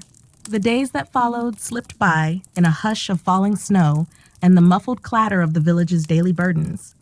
Hinamura's huts hunched lower beneath their white roofs, and every path grew narrower as drifting drifts climbed higher against wooden doorways. Each morning, Aiko rose before the sun's first pale brush upon the rice paper windows, gathering a scrap of warmth from the fire's dying coals before she stepped into the crisp dawn. By day, she was the dutiful daughter, the quiet sister who mended torn sleeves and stretched thin millet into thin gruel. By night, she was more, a pair of watchful eyes slipping through the shadows at the village's edge, listening for rumors whispered too carelessly, learning the quiet places where Genbai's men never bothered to tread. One such evening, as the sun vanished behind the distant ridges and the village curled into itself for sleep, Aiko lingered by the old well near the shrine gate. She hunched low, her hands wrapped around a straw basket she pretended to fill with firewood. Her breath puffed little clouds into the moonlit dark. She watched as two men in layered cloaks paused beneath the ancient torii, their murmurs half buried beneath the rustle of bamboo leaves. One was a guard. Aiko recognized him by the dull glint of the iron cap tucked beneath his arm. The other wore no mark of the fortress guard, but the way he leaned close and laughed through yellow teeth told her enough. They spoke of rice, always rice, of how Genbei's ledgers no longer balanced, of rumors that the steward blamed the village headman for losing tribute along the road. More taxes come spring, the guard grunted, spitting into the snow at his feet. If the old man can't squeeze it from them, Genbei will have his head on a stake. And then? The other man asked. If the peasants have nothing left? The guard only laughed, a brittle sound in the frozen hush. Then they'll learn hunger is better than rebellion. Aiko's fingers tightened around the basket's rim until the straw crackled. She waited until their voices drifted down the path before slipping away, heart pounding. She knew where this new threat must go, carried, like a coal cupped against the wind, to Harada and his hidden circle among the cedars. Later that night, she found herself once more beneath the bent pine, its lower branches sagging with the weight of fresh snow. The woods were quiet, so quiet she wondered if she had come in vain. She crouched by the trunk, pressing her palm to the rough bark as if it might summon the man she sought. Then, a whisper of snow behind her. She turned, and there was Harada, stepping from the dark with his rough cloak drawn tight about his shoulders, his breath a faint curl in the moonlight. "You have something?" he asked, his voice softer than the wind sigh. She told him what she'd heard, every word, every gesture, the yellow grin of the man who spoke so easily of more taxes, more hunger. As she spoke, Harada crouched beside her, his eyes fixed on her face, the scar at his jaw ghostly in the dim. When she finished, he remained silent for a time, as if weighing each word upon the scale of his weary mind. "Genbai is feeling the bite," he murmured at last. "The people hide what they can, and now he tightens his claws. This is good." Aiko frowned. How can more taxes be good? He looked at her then, truly looked, his eyes dark and solemn beneath the rough edge of his hood. "Because people do not rise for kindness," he said. "They rise when they have nothing left to lose." She shivered, though the cold was not to blame. "And when they rise, they will bleed." "Yes," he agreed simply, no softness in his tone. "But if they do not, they will starve quietly in their beds, while men like Genbei grow fat on what little remains." His words struck her like a slap, sharp and chilling. Yet beneath her fear, there was a clarity she did not want, but could not refuse. "What will you do?" she asked. Harada drew from his cloak a small cloth bundle. He unwrapped it to reveal 3 iron nails and a folded scrap of rice paper inked with a symbol, a crescent moon cradled in a rough circle. He handed it to her without a word of explanation. "Tonight," he said, "you will place this where Genbai's dogs will see it, on the storehouse door where they count the tribute. Hammer it fast and walk away. If they ask, you know nothing." Aiko's fingers closed around the nails and the paper, the tiny weight suddenly immense in her palm. "And if they see me?" Harada's eyes softened just enough to remind her he was not all blade and bitterness. "They will not. The snow is your cloak tonight. Be swift and trust the dark." She hesitated, fear fluttering at the edges of her resolve like moths battering against a lantern's glass. Then she drew in a breath so deep it seemed to fill her to her bones. "Where will you be?" she asked. Harada looked beyond her, toward the flicker of torchlight at the fortress gates, far below the ridgeline. "Near enough to know if the bait is taken, far enough to vanish if it is not." Aiko tucked the bundle inside her robe. Without another word, she turned and slipped through the trees, her feet quiet upon the thick drifts. Behind her, the forest swallowed Harada once more. The walk to the storehouse was short, yet every step felt impossibly long. She hugged the shadows along the outer fence, listening for the rasp of straw sandals on snow, the soft cough of a bored guard too used to easy nights. The storehouse loomed ahead, a squat wooden building raised on stone posts to keep the damp from the precious rice within. She pressed herself flat against the wall, fingers numb as she fumbled the nails from her robe. The symbol on the rice paper seemed to pulse in the moonlight. A promise, a warning, or perhaps a spark. She did not know which it would become. She raised the first nail, set it to the wood, and began to hammer it in with the flat of a stone she found at her feet. Tap, tap, each strike loud as thunder in the hush of the sleeping compound. Her breath caught in her throat, yet she did not stop. When the last nail bit through the paper and into the door's frame, she stepped back, her pulse roaring like spring rain in her ears. There it was, a mark no blade could strike down, no steward could hide away in his ledgers. A promise that someone was watching, someone willing to claim what had always belonged to the people. She turned and fled into the snow before the echoes of her hammering could settle.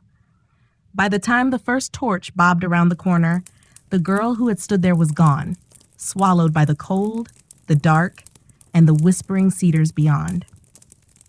By dawn, the mark Aiko had nailed to the storehouse door was the only thing anyone in Hinamura could speak of.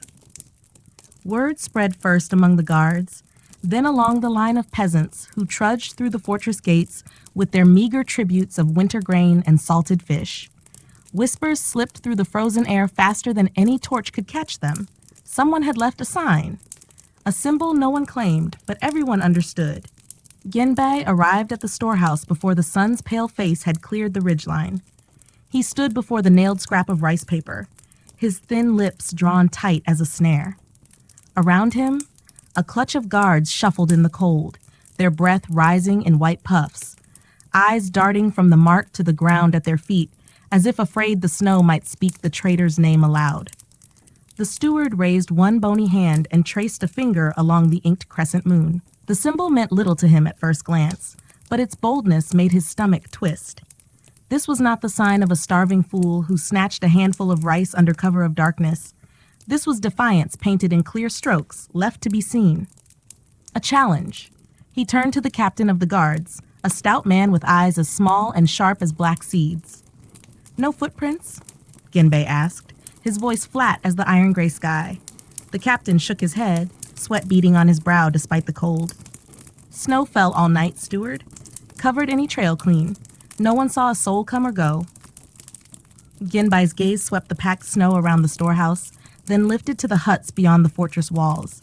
There, thin columns of smoke drifted from low roofs, cooking fires already at work, filling empty bellies with what little could be coaxed from millet and winter roots. So many mouths, so many shadows, so many secrets. "Double the patrols," he ordered. "Question every headman, every elder. Someone talks, someone listens. Drag the truth from their teeth if you must." The captain hesitated. "My lord, the villagers, if we press too hard." Genbei's hand shot out, fingers closing around the man's collar like a hawk's talons.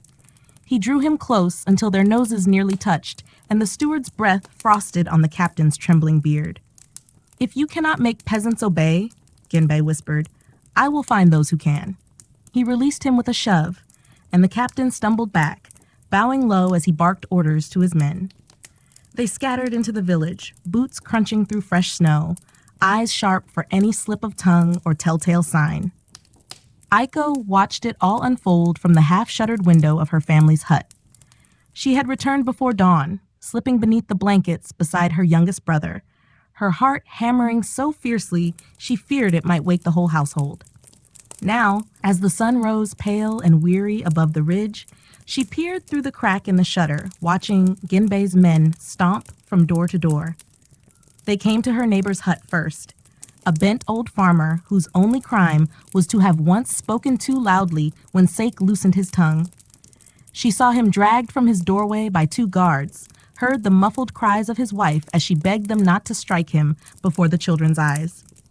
Aiko flinched as the man was shoved face first into the snow, Genbai's voice ringing out sharp and cold from the courtyard. "This is what happens when people forget their place." Her father sat on his mat behind her, head bowed, shoulders hunched as though he might disappear into the floorboards.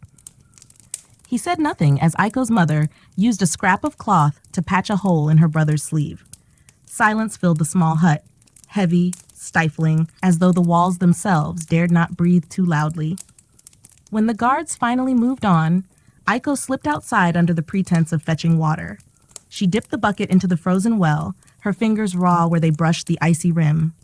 Around her, neighbors gathered in uneasy clusters, voices pitched low. Who would be foolish enough? Did you see the mark? They say it's the sign of outlaws in the mountains. Bring the Lord's wrath down on all our heads. Aiko kept her eyes on the bucket's rippling surface, pretending not to hear. Yet beneath her fear, a strange warmth pulsed.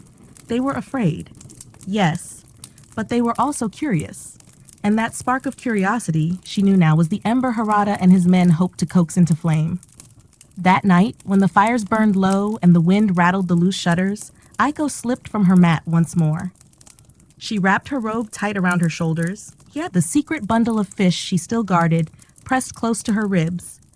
She slipped from the hut and padded through the snow, each step taking her farther from the fragile safety of her family's hearth. At the edge of the village, a figure waited, tall, wrapped in furs, a faint glow of breath misting the air. Harada? You did well, he murmured when she drew close enough to see the familiar pale scar beneath his jaw. The mark rattled Genbai more than any stolen grain could. Aiko's breath trembled in the cold. They dragged an old man from his home. If they find out, they will not, Harada said. His voice was not unkind, but it brooked no argument. This is what it means to fight, Aiko. Fear is the steward's whip. He thinks he can swing it until the people break, but each strike only teaches them to hate him more. He glanced at the bundle she clutched. More food? She nodded. For the children whose father they beat today, they will not eat if I do not bring this. A faint smile touched his lips, brief but real. Then come. Tonight, you will not walk alone. He led her down the hidden paths that wound through the forest's edge, paths the guards would never think to watch. They moved like shadows through the pines, their footsteps muffled by snow and leaf mold buried beneath the drifts. When they reached the hut of the beaten farmer, Harada motioned for her to wait among the trees. He went first, rapping softly at the shutter. A frightened face peered out, a boy, maybe 12, eyes wide in the moonlight. Aiko stepped forward then, pressing the bundle into the boy's hands. For your mother, she whispered. Say nothing. Hide it well. He nodded, clutching the fish as if it were gold. When they slipped back into the trees, Aiko felt Harada's hand brush her shoulder, steadying her when she stumbled on a root half buried beneath snow. You see? He murmured as they made their way deeper into the sheltering dark. A symbol is not just ink on paper.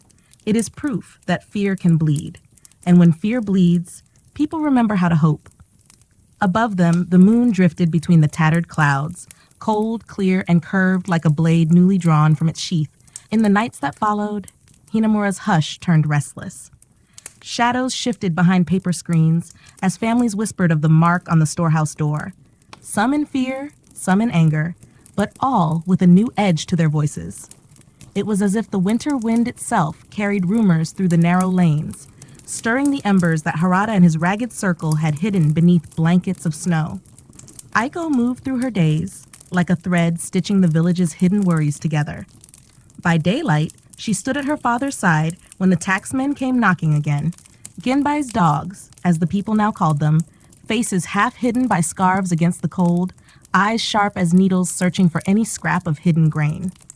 By night, she slipped from hut to hut under the cover of frost and drifting flakes, leaving small bundles of dried fish or millet where they would do the quietest good. One night, as she crouched beside the broken fence of the old farmer whose boy she had fed, she heard footsteps crunching over hard snow. She stiffened, ready to vanish behind the fence's leaning posts, but a low voice called softly in the dark. Aiko! She turned to see Harada standing at the edge of the clearing, his cloak ghost pale under the drifting moon. He gestured for her to follow, and together they slipped into the tree line where the cedars huddled thick against the wind. He led her deeper than before, past the bent pine that had become their meeting place, through a narrow pass between frost-laden boulders. There, hidden beneath the drooping branches of an ancient oak, a small fire flickered inside a circle of stones. Around it crouched Harada's band, 8 men now, though Aiko thought she saw unfamiliar faces among them. eyes glinting in the fire's uncertain glow. Harada lowered himself beside the fire, motioning for her to do the same. The others eyed her in the way wolves might regard a stray pup, curious, cautious, half ready to test her teeth. She felt their gaze like burrs clinging to her robe, but she did not lower her eyes. A younger man, lean and narrow-faced with a scar across his brow, spat into the flames. "A girl, Harada? A child to do a man's work?" Aiko met his stare without flinching. "I did what you could not. No guard saw me place the mark." A hush fell over the circle. The man's lip curled, but he said nothing more. Another, older than Harada, with a bristling beard and a voice roughened by too many cold nights, gave a low chuckle. "Brave words. She has her father's stubborn blood, eh, Harada?" At this, the lean man's eyes flicked to Harada. "Father?" Aiko stiffened, confusion prickling her like sleet, but Harada did not look at her. His gaze stayed on the fire, its glow dancing along the scar at his jaw. When he spoke, his voice was calm but distant. Not her father by blood, by choice. He lifted his eyes to meet hers then, and in them she saw an unspoken promise, one she did not yet understand, but which settled in her chest like a coal catching light. He turned back to the circle. "Enough bickering. The villagers grow restless. Jinbei presses harder every day, searching for the ones who take his grain and mock his rule. If we push too soon, he will crush the village beneath his boot. If we wait too long, they will starve before they can lift a blade." The bearded man scratched his cheek, eyes half closed against the drifting smoke. "So what do we do? More marks on doors? More rice trickled out like crumbs to mice?" Harada shook his head. He reached into his cloak and drew out a scrap of parchment, unrolling it so the firelight caught its inked lines, rough but clear enough for any who knew the fortress grounds. Aiko leaned forward and saw a path traced from the main storehouse to a smaller shed set apart behind the guard barracks. "This," Harada said, tapping the map with one gloved finger, "is where Genbei keeps the tribute he trusts least in the hands of others. Silver coins from the traders who pass through the mountain pass. Salt, dried fish, tools, knives, spades, even spare spearheads." The younger man with the scar frowned. "And you want us to take it? A raid inside the fortress walls? You've grown reckless, Harada." Harada's dark eyes flicked to him. A single blade drawn in daylight would bring Lord Takeyoshi's wrath down upon every hut. But if the tribute vanishes in the dark, who will the steward blame? Bandits on the road? The traitors he fears among his own men? He turned to Aiko then, and in his gaze, she saw the shape of her part before he spoke it aloud. "You know the guard shifts now. You see them change posts at dawn, at dusk. You see which ones grow lazy in the cold." She nodded, words caught in her throat. The map shimmered before her eyes like a doorway she could choose to step through, or run from. But she knew she would not run. "Good," Harada murmured. "You will show us the quiet paths through the outer wall. When the time comes, you will stand watch by the well.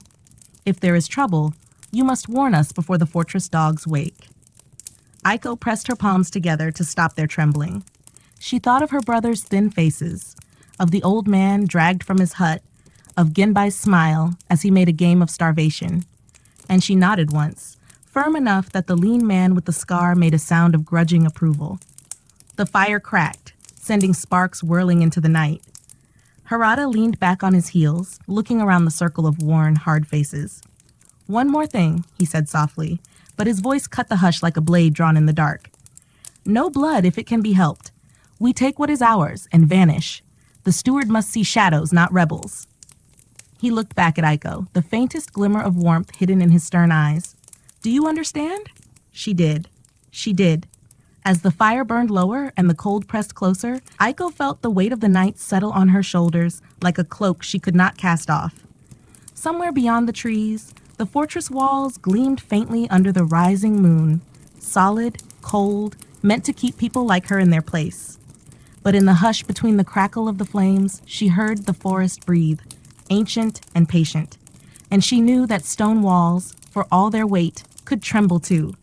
The day of the raid dawned gray and silent, as though the sky itself conspired to smother all noise beneath its heavy quilt of clouds. In Hinamura, life moved with the same weary rhythm it always did. Children trudged along the frozen paths to fetch water. Mothers bent over weak fires, coaxing thin rice gruel from cracked pots. Men hunched their shoulders against the cold as they repaired fences that would soon be buried in drifts again. But beneath that thin crust of normalcy, the village trembled with whispers that brushed against walls like restless moths. Aiko moved through it all unnoticed. Just another daughter fetching kindling, another sister tending to the weak flame in the hearth. But inside, her thoughts rattled like stones in a gourd. She replayed Harada's instructions with each breath. The path through the paddock gate behind the old shrine, the corner of the wall where the snow piled high enough to mask a crouched figure, the half-rotted door on the small tribute shed behind the barracks. No blood, if it can be helped. His words clung to her like frost. She wondered if the men gathered in the forest's hush would remember them when the moment came, when a guard stirred too soon, or a torch's glow caught a glint of steel. By dusk, the air turned brittle with a promise of snow. Aiko's father, noticing her restless hands as she stirred the pot, laid a calloused palm over hers. "You should sleep tonight, child," he murmured. "No good comes of wandering thoughts in winter." She met his gaze and saw the unspoken question buried deep in the lines around his eyes. He was not blind. He had watched her slip through shadows at dusk, had seen her return with clothes damp from the forest's breath. But he said nothing more. He only squeezed her hand once, then turned back to the sputtering fire. When the village lamps guttered and families sank into uneasy dreams, Aiko slipped from beneath her blankets. She stepped over her brother's sleeping forms, pausing only to tug the thin cover higher over their shoulders. Then she lifted the latch and stepped into the hush of snow and starlight. The path to the paddock gate wound past the old shrine, its roof sagging beneath years of neglect, its prayer bell silent. There, Harada waited in the deeper dark beneath a stand of bare-limbed plum trees. He did not greet her with words, only a nod, and then he turned and led her onward through the hush. Behind him came the others, moving like shadows given breath. She counted them by the soft crunch of snow and the glint of eyes beneath rough-wrapped hoods. The lean man with the scar, the broad-shouldered elder with the bristling beard, two more who carried coils of rope and short iron bars to pry the shed's lock. They said little as they reached the paddock fence, its brittle wood half buried in drifted snow. There they crouched, while Harada pointed to the faint outline of the fortress wall rising just beyond, a shape both immovable and vulnerable beneath the weight of too much pride. Aiko stepped forward, her breath misting in the cold. She pointed to the low slope behind the shrine where the snow lay thickest against the wall's base. "There," she whispered. "The guards never bother. The path is too narrow for horses. They think no one would dare." Harada's eyes glimmered like wet stones beneath his hood. "Then they will learn." He signaled with a low whistle, two sharp notes like the cry of a night bird. At once, the lean man and another began to work their way up the drift, packing snow under their knees so their feet would not sink. They moved with the cautious grace of men who had crept past death more than once. Aiko stayed at Harada's side, pressed low behind the paddock gate. Her heart fluttered against her ribs like a sparrow beating its wings inside a box. She felt the shape of her fear, sharp, bright, and pressed it down with the same steady force she used to press rice into tight balls for her brothers. Above them, the first man reached the top of the drift and swung a leg over the wall's crude edge, only a shoulder-high rise of packed earth and timber where the fortress's older stones had long since crumbled. He vanished into the dark beyond. The second followed, rope coiled around his chest. When the rope dropped back over the wall's edge, Harada tugged it twice, testing its strength. He turned to Aiko, voice low enough to blend with the wind. "Your post is the well. If a torch comes from the west gate, if you hear the dogs bark, 3 stones on the wall. Fast. Then run." Aiko nodded. She wanted to say something, to ask him to promise they would all come back whole, that no blade would find its mark tonight. But his eyes told her what he would have said. There are no promises in winter. Then he was gone, slipping over the wall, his cloak a ripple of black against the frozen pale. Aiko made her way around the paddock's edge, hugging the shadows of the shrine's broken eaves. The well crouched like a stone toad in the courtyard behind the storehouse, old its rope frayed, the bucket cracked from years of frost. She crouched beside it, peering through the gaps in the fence that ringed the small yard. Beyond it rose the tribute shed, no larger than a fishing shack, its door held fast by a latch that any village boy could pry with a stout stick. She saw no torchlight yet. No sound, but the faint clatter of a loose shutter on the barracks wall. Her breath slowed. She pressed her fingers to the cold stone rim of the well, feeling the rough bite of moss beneath her nails. Somewhere on the far side of that wall, Harada and his men would be easing open the shed's thin door, filling sacks with the salt and coin that had once belonged to men like her father. She pictured it, grain by grain, coin by coin, each handful a blow struck not with steel, but with hunger fed at last.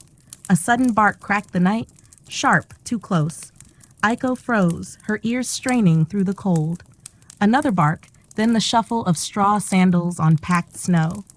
She saw it then, a torch bobbing beyond the barracks wall, a guard's voice muffled by the scarf wrapped round his mouth. She reached for the stones hidden in her sleeve, 3 pebbles small enough to vanish if the guard came too near. She held her breath, waited.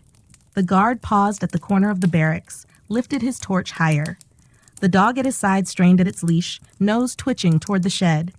The man barked a curse, tugged the dog back, turned his head as if listening for something in the hush. Aiko's heart thundered. 3 stones. Now. Do it now. But before she could draw back her arm, the wind shifted. A sudden flurry swirling the snow from the shed's roof in a glittering drift.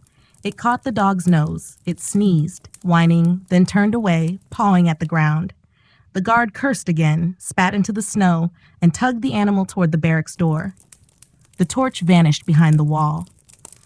Aiko pressed her hand against her chest, her breath ragged.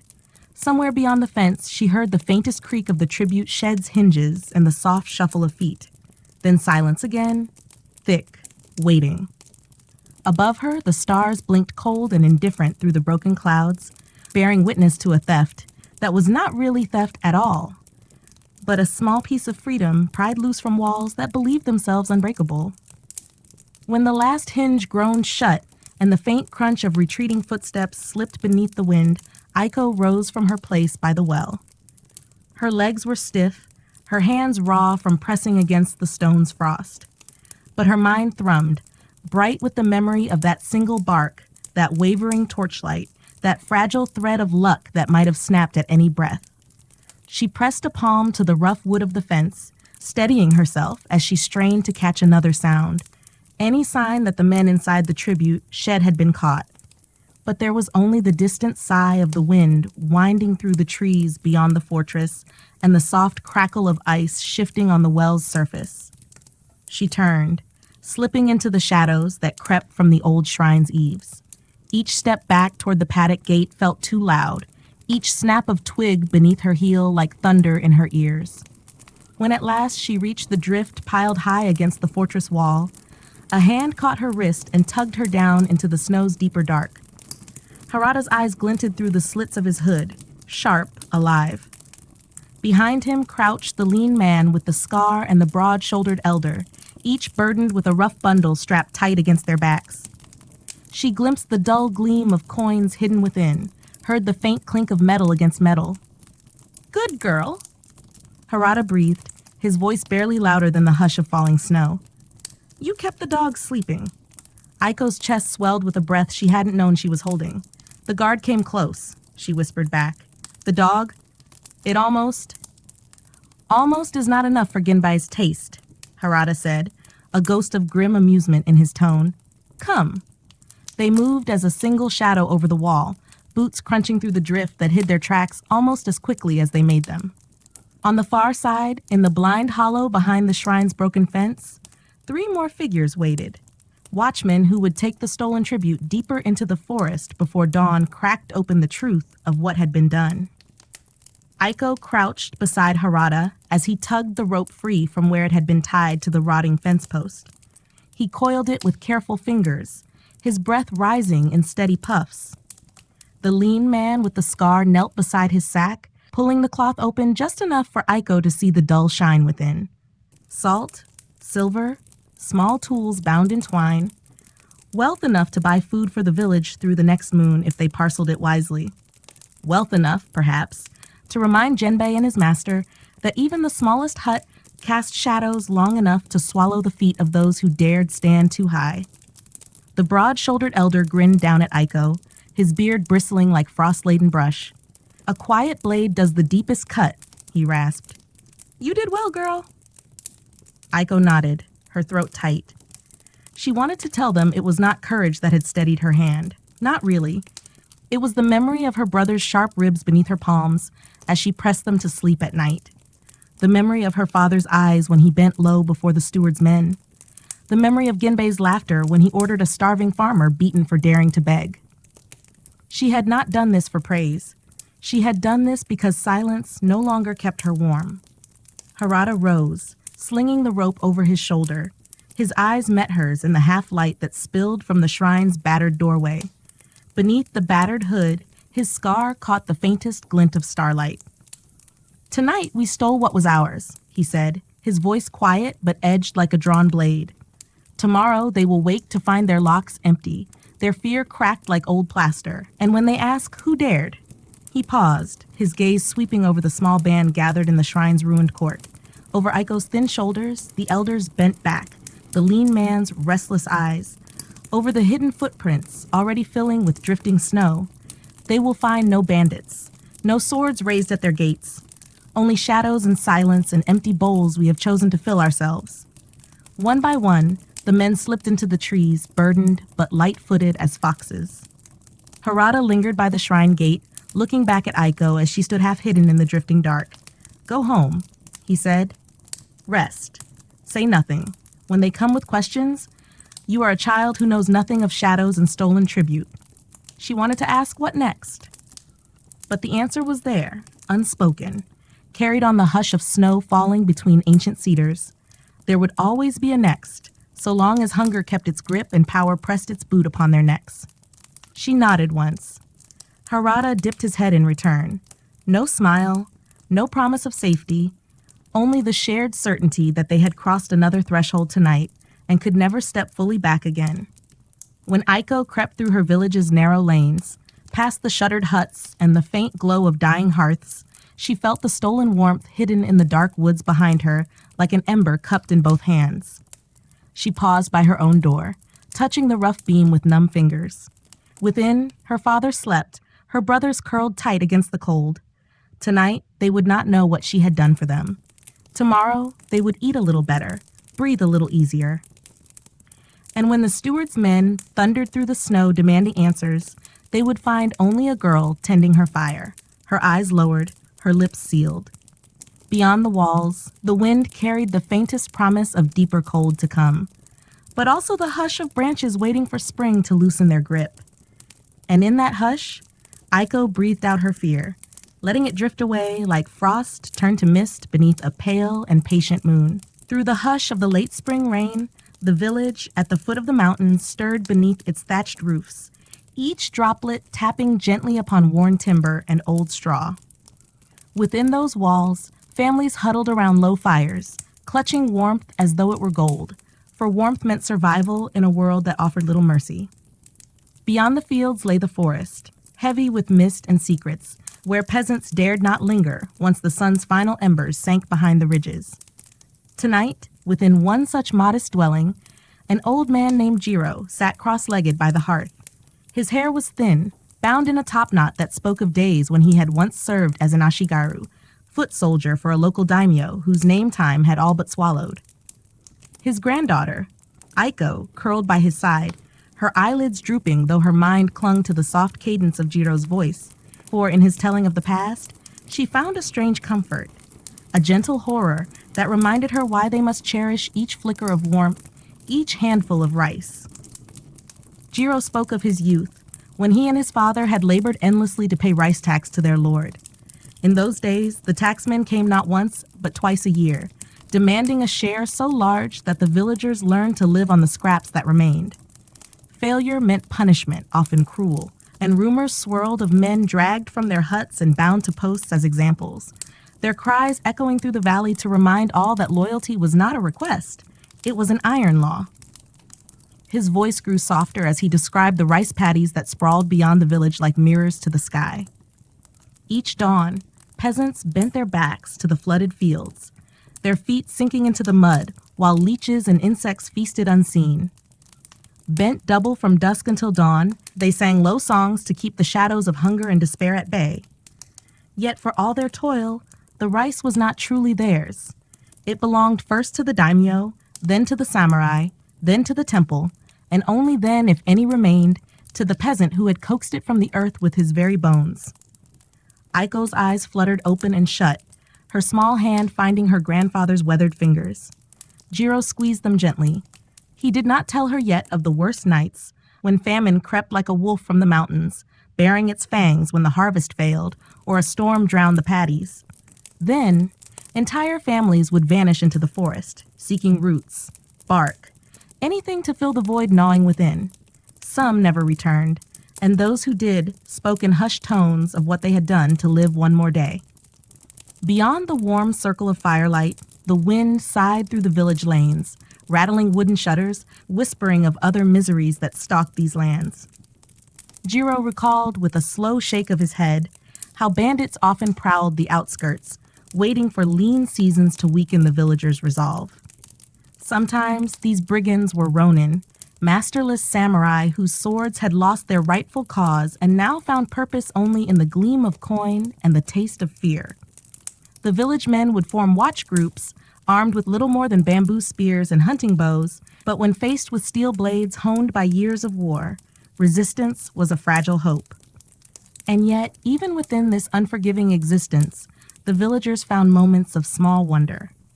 When spring painted the cherry trees in pale blossoms, they gathered beneath the petals, forgetting for a breath that they were bound by rice taxes, by drought, by the whims of distant lords who would never tread these muddy paths. Children laughed as they chased falling petals. Old women poured sake that tasted more like vinegar than wine. And for that fleeting time, the brutality of feudal life loosened its grip. Jiro's mind wandered back to when he was not yet an old man by the hearth, but a boy much like Aiko. He remembered crouching behind his mother's robe as the tacksmen rode into the village on sturdy horses, armored shoulders broad, hands resting on the hilts of swords that flashed beneath the high sun. The village headman bowed so low his forehead touched the dirt, offering rice bales tied with straw rope. Sometimes he begged for mercy if the harvest was poor, and sometimes mercy was given, a lighter levy in exchange for sending a son to serve in the daimyo's army.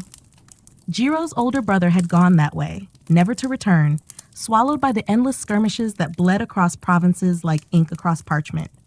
Aiko's breathing deepened, but Jiro continued his tale for himself as much as for her. He spoke of how the cast lines were drawn in ink that could not be scrubbed away. Samurai above peasants, peasants above merchants, merchants above those deemed untouchable. He recalled a boy from his youth, born to a family that skinned animals for leather, an unclean task by the measure of the times. That boy's eyes were bright as any noble's, his hands as capable, but the village children had been warned not to play too closely, lest they too be stained by invisible filth. There was no escaping these boundaries. Even dreams were measured by birth. To marry above one's station was near impossible, for the village was a web of watchful eyes, gossip slipping through paper walls like smoke. If a peasant's daughter caught the eye of a wandering samurai, ruin often followed, her honor traded for a passing fancy, her family shamed, the village forced to bear yet another reminder that power could take what it wished and leave nothing behind but silence. The fire cracked, sending a brief spray of embers skyward. Jiro shifted, bones creaking, gaze drifting to the small alcove where a faded shrine held a weathered Buddha and a bowl of withered offerings. Prayer, too, was a kind of hope, a balm when the sword and the rice paddy failed. He remembered the temple at the hill's crest, its paper lanterns flickering in the dusk, monks chanting sutras for souls lost to famine, to war, to the relentless toll of a life that spared few from suffering. Tonight, as the rain fell and Aiko's small dreams carried her to gentler places, Jiro allowed himself to drift too. He wondered, not for the first time, whether life had ever truly been kind here, whether the mountains that rose like silent guardians had ever seen peace that was more than a moment's fragile bloom. And yet, even in the darkest winters, the village endured. They bent, they broke, they mended again. In the endless cycle of seasons, something stubborn and quiet bound them all. A will to hold on, if only for the promise of cherry blossoms yet to come. By the time dawn stretched pale fingers across the mist-draped village, the hush of rain had faded to a damp silence that clung to the wooden walls and thatched eaves like a lingering breath. Within the same humble dwelling, Aiko stirred beneath her thin blanket, the embers in the hearth now no more than a glow. Jiro's eyes, rimmed red with the stubborn wakefulness of old age, drifted from his granddaughter's sleeping form to the shuttered window where the light seeped through in slivers. Outside, villagers were beginning their ritual of another day. The first clang of a wooden mallet echoed as someone mended a broken wheel. A rooster, gaunt and half-feathered, announced the morning with a call that sounded more like complaint than command. Life, relentless and indifferent, resumed its cycle, just as it had for generations. Jiro's thoughts returned to a memory he rarely spoke of, a memory of his brief service under the banner of a minor lord. He had been no more than 15 when conscripted, his father unable to pay the rice tax in full, and so his son's body became currency. The promise was simple: serve for 5 seasons, return with honor, and the family's debt would be forgiven. But feudal promises were like fleeting clouds, and the sky above them was ever shifting. He remembered the march southward through mountain passes that chewed at the men's feet and spirits alike. His lord's retainers barked orders, promising victory, spoils, perhaps even land to till freely. For boys like Jiro, these words were like blossoms drifting on the wind, beautiful, impossible to grasp. Each dawn, they shouldered their spears, their straw sandals wet with dew, their breath clouding in the crisp air as they wondered which sunrise might be their last. The enemy was another lord's men much like themselves, hungry peasants clad in patchwork armor, wielding rusted swords. They met in rice fields turned to mud by trampling feet and spilt blood. Jiro remembered the smell most of all: iron, sweat, the sour tang of fear. He had not been brave. He had hidden behind the back of an older conscript, a man whose name he never learned, who fell with an arrow jutting from his neck. The scream still lived within Jiro's bones, echoing sometimes in dreams when the wind was high. He had survived by running, not through valor nor skill, but by the simple, desperate will to return home. He fled through reeds and brambles, the battle's roar fading behind him, until only his own ragged breath remained. When he returned to the village, mud-caked and trembling, he found his father had died in the paddies, bent double under a debt that could not be outrun. The rice tax collectors cared little for missing sons who crawled back without permission. Jiro was punished, bound to a post for 3 days while the village watched in silence. His mother could not lift her head to meet his eyes, but she left rice balls at his feet when the guards turned away. As Aiko yawned and sat up, blinking sleep from her eyes, Jiro fell silent. He did not wish to burden her dawn with old ghosts, yet he knew that someday she, too, must understand. Not the cruelty alone, but the strength hidden within it, how to endure the unendurable. He rose stiffly, draping his faded robe about his shoulders, and beckoned her to follow him outside. The morning air was thick with the scent of wet earth. Neighbors passed with polite nods, baskets balanced on bent backs. The village well was already busy, women drawing water, children splashing each other until scolded. Jiro guided Aiko past them, up the narrow path that twisted toward the edge of the fields where he once bent his back as a boy. There, under the broad sweep of an ancient cedar, they paused. Jiro pointed to the distant paddies, where silhouettes moved like small, tireless shadows, hoeing, planting, tending the rice that would mostly never feed them. He told Aiko softly of the unspoken rule that bound them all to this earth, that a peasant's life was not measured by freedom but by duty, to family, to soil, to the seasons that turned like the great wheel of a cart.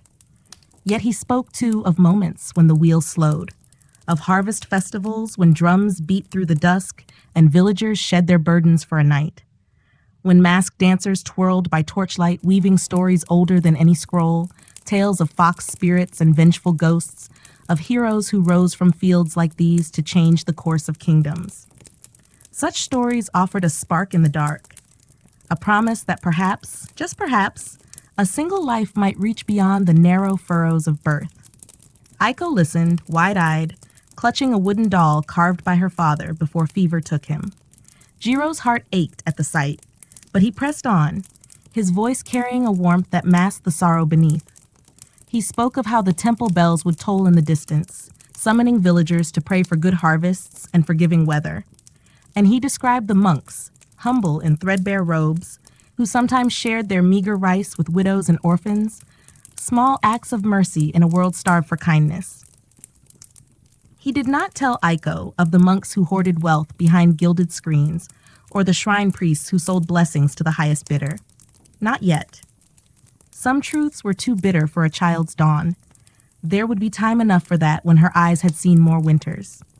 They stood in silence then, the old man and the girl, beneath the cedar that had witnessed centuries of toil and fleeting laughter. The village beyond them murmured to life, a place as fragile as it was enduring. Jiro wondered, as he often did, if the mountains envied the people at their feet, these small souls who bent but did not break, who found reason to laugh beneath burdens that would crush stone.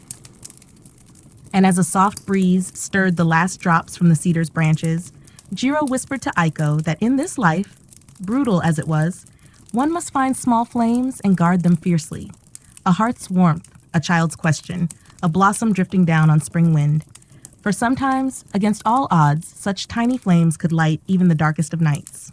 When the sun reached its slow zenith above the village, burning through the last wisps of dawn mist, the weight of the day settled upon the shoulders of all who toiled in the paddies and workshops. Jiro and Aiko had returned to their dwelling, where the hearth had been coaxed back to life, its warmth now joined by the gentle clatter of rice being washed in a wooden bowl. The old man's thoughts lingered on the stories yet untold, tales too heavy to burden a child with at once, yet too vital to bury in the hush of old bones. He knew that Aiko must understand how survival here was not simply a matter of bending one's back in the flooded fields or bowing before armored men.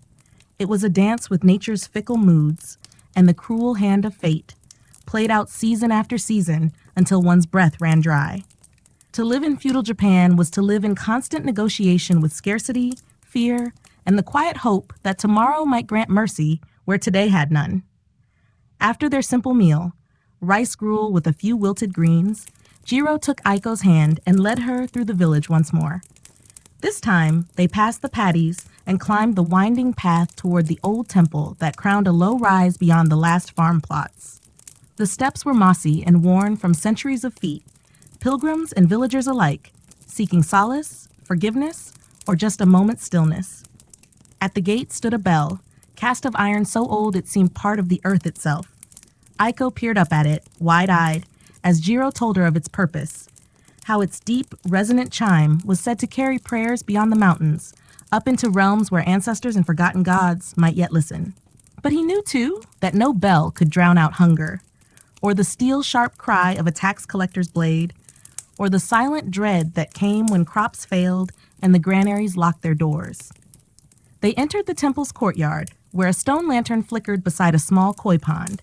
There, a pair of monks, their robes patched at the elbows and hems, swept fallen leaves into tidy piles. Jiro bowed low, and the monks returned the gesture with serene nods, though behind their eyes flickered the same weariness borne by all who lived under the same unyielding sky.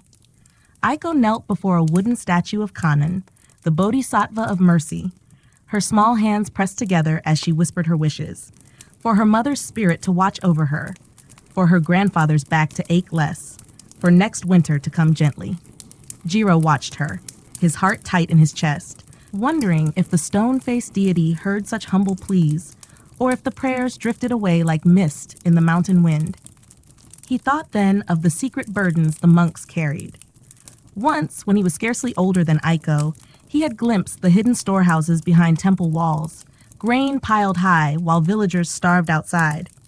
It was not evil, he had come to understand in his old age, but survival of another kind. Temples needed rice to keep the candles burning, to pay tribute to samurai patrons, to keep the scrolls dry and the roofs mended. In this land, even mercy was bartered with rice. They lingered in the courtyard, Jiro's voice low as he told Aiko of another cruelty that stalked their world. Disease. It did not care for rank or armor. Plague had swept through their valley twice in his lifetime, striking down peasants, monks, samurai children alike. When fever came, even the bravest swords were useless. The villagers would burn charms, recite sutras, hang prayer slips from their doorways. Some fled to the forest caves, believing the mountain spirits might spare them. Many never returned. Jiro spoke, too, of the midwives who doubled as healers, women half feared and half revered for their herbs and whispered knowledge. They moved through villages like shadows, delivering babies in the dead of night, tending wounds from plow blades or bandit knives. Sometimes, when the lords demanded more than the fields could bear, these women helped desperate mothers hide tiny new mouths, an unspoken rebellion against an order that saw children as future labor or coin for tribute. Aiko's eyes grew somber as she listened, her young mind struggling to fit these shadows into the same world where cherry trees bloomed and lanterns bobbed on festival nights. Sensing her unease, Jiro guided her from the courtyard to a small garden behind the temple, where wildflowers tangled with herbs in neat rows. There, butterflies danced lazily in the warm breeze, oblivious to rice taxes, sword edges, or prayers gone unanswered. He plucked a single blossom and tucked it behind her ear. He reminded her that even here, in a place weighed down by harsh seasons and harder men, beauty still found a way to root itself. A petal in spring, a child's giggle echoing through muddy lanes, a bowl of hot soup on a freezing night. These small mercies were not enough to erase the hardships, but they softened the sharpest edges, just enough to carry hearts through another day. When they left the temple, the bell tolled behind them. One long, deep note that rolled down the hillside and into the village below. It reminded Jiro of how the people here measured time not in hours or days, but in seasons of struggle and moments of grace. It reminded him that though life was brutal, it was not empty. Hand in hand, they walked back through the paddies, past neighbors who bowed politely or called greetings that drifted away on the breeze. Jiro's steps were slow but steady. Aiko matched his pace, her small fingers curled around his with quiet trust. He knew that when his voice fell silent one day, these stories would remain with her, a thread tying her to all who had come before and all who would come after. In a land that gave little but took much, perhaps that thread was the most precious thing of all, a memory, a lesson, a promise that the brutal weight of life need not crush the soft, stubborn flame within. When twilight laid its gentle cloak across the village once more, the air turned cool and fragrant with the mingled scents of damp earth and wood smoke. Jiro and Aiko sat side by side just beyond the threshold of their small home, where the worn wooden step creaked under their weight but held them, as it always had. Before them, the last of the day's light faded behind the distant ridges. The sky brushed with muted hues of ash rose and lingering gold. Aiko leaned her head against her grandfather's arm, her small body heavy with the weight of stories and the hush that always followed them. Jiro, too, felt the press of countless years in his bones, years spent enduring, yielding, bending like the rice stalks under rain and wind. In his heart, he held no illusions of heroism. He was neither warrior, nor monk, nor lord. He was only a man who had survived, and perhaps that was story enough. He began to speak, not so much for Aiko now, who drifted in that soft realm between wakefulness and dreams, but for the silent night itself, for the old beams of the house, for the ancestors whose presence he sometimes felt in the sigh of wind through the shutters. He told of how even the mightiest lords who rode armored through these valleys, banners snapping like thunder, were but men beneath the lacquer and silk. Many were cruel, because cruelty was the spine that kept their power upright. Some, though, he had heard whispered tales of, daimyo who spared villages in lean years, who built irrigation channels and granaries for their people. Such lords were spoken of in reverent tones around cooking fires, as if the telling alone might summon mercy into the next harvest. But even good lords were bound by the greater storm of power. Wars that spilled across provinces like ink across scrolls, alliances broken with a single blade in the dark, rice hoarded not for villagers, but to feed armies who would die nameless in distant fields. When the banners clashed, the peasants were the soil upon which new fates were planted, and the soil did not choose what seeds were sown. Jiro's voice grew softer as the stars slowly pricked the heavens, one by one, in different sentinels to human suffering. He spoke then of another kind of lord, one no samurai blade could defeat, the relentless hand of nature. He spoke of the typhoon that once flattened half the village, roofs torn away like paper lanterns caught in sudden wind. He remembered the flood that turned fields into mirrors of ruin, drowning seedlings that had promised a year of full bellies, of winter storms that sealed families inside their homes, fires burning low as rice jars emptied grain by grain. Yet within all these trials, life found its stubborn foothold. Neighbors shared what little they had. Pickled radish, dried fish, millet stretched with foraged roots. Children, too young to grasp despair's full weight, turned empty bellies into games, pretending rice gruel was feast enough if only one pretended hard enough. Mothers spun straw into new thatch, fathers mended walls with scraps of broken wood. In the soft glow of oil lamps, songs were whispered to hush hunger to sleep. Beside him, Aiko's breathing had slipped into the deep rhythm of dreams. Jiro fell silent, content to feel the fragile warmth of her head against his sleeve. He knew, as all his people did, that the world beyond their village might never care for them. Lords rose and fell, monks chanted their prayers, merchants counted coins behind paper screens. But the village endured because it must. Because each life bound itself to another, a child to a grandfather's story, a neighbor to a neighbor's labor, a widow to the monks who rang the temple bell in her husband's name. Above them, the stars wheeled on, silent witnesses to all that had come before and all that would come again. Jiro let his thoughts drift across the generations to ancestors who once hunched in these same paddies, who bent their backs beneath the same brutal taxes and the same pitiless sky. He wondered if they, too, had paused in moments like this, when the rice fields were hidden beneath dusk's gentle shroud, imagining a future where a child's sleep was reason enough to believe in tomorrow. He closed his eyes and felt the hush deepen around them. The wind brushed past, cool and clean, carrying the distant murmur of crickets waking in the grass. Somewhere in the darkness, the faint creak of a wooden gate spoke of a neighbor returning late from the fields. Another candle flickered behind paper walls. Life continued in small, quiet ways, breaths taken, songs half sung, prayers whispered to indifferent stars.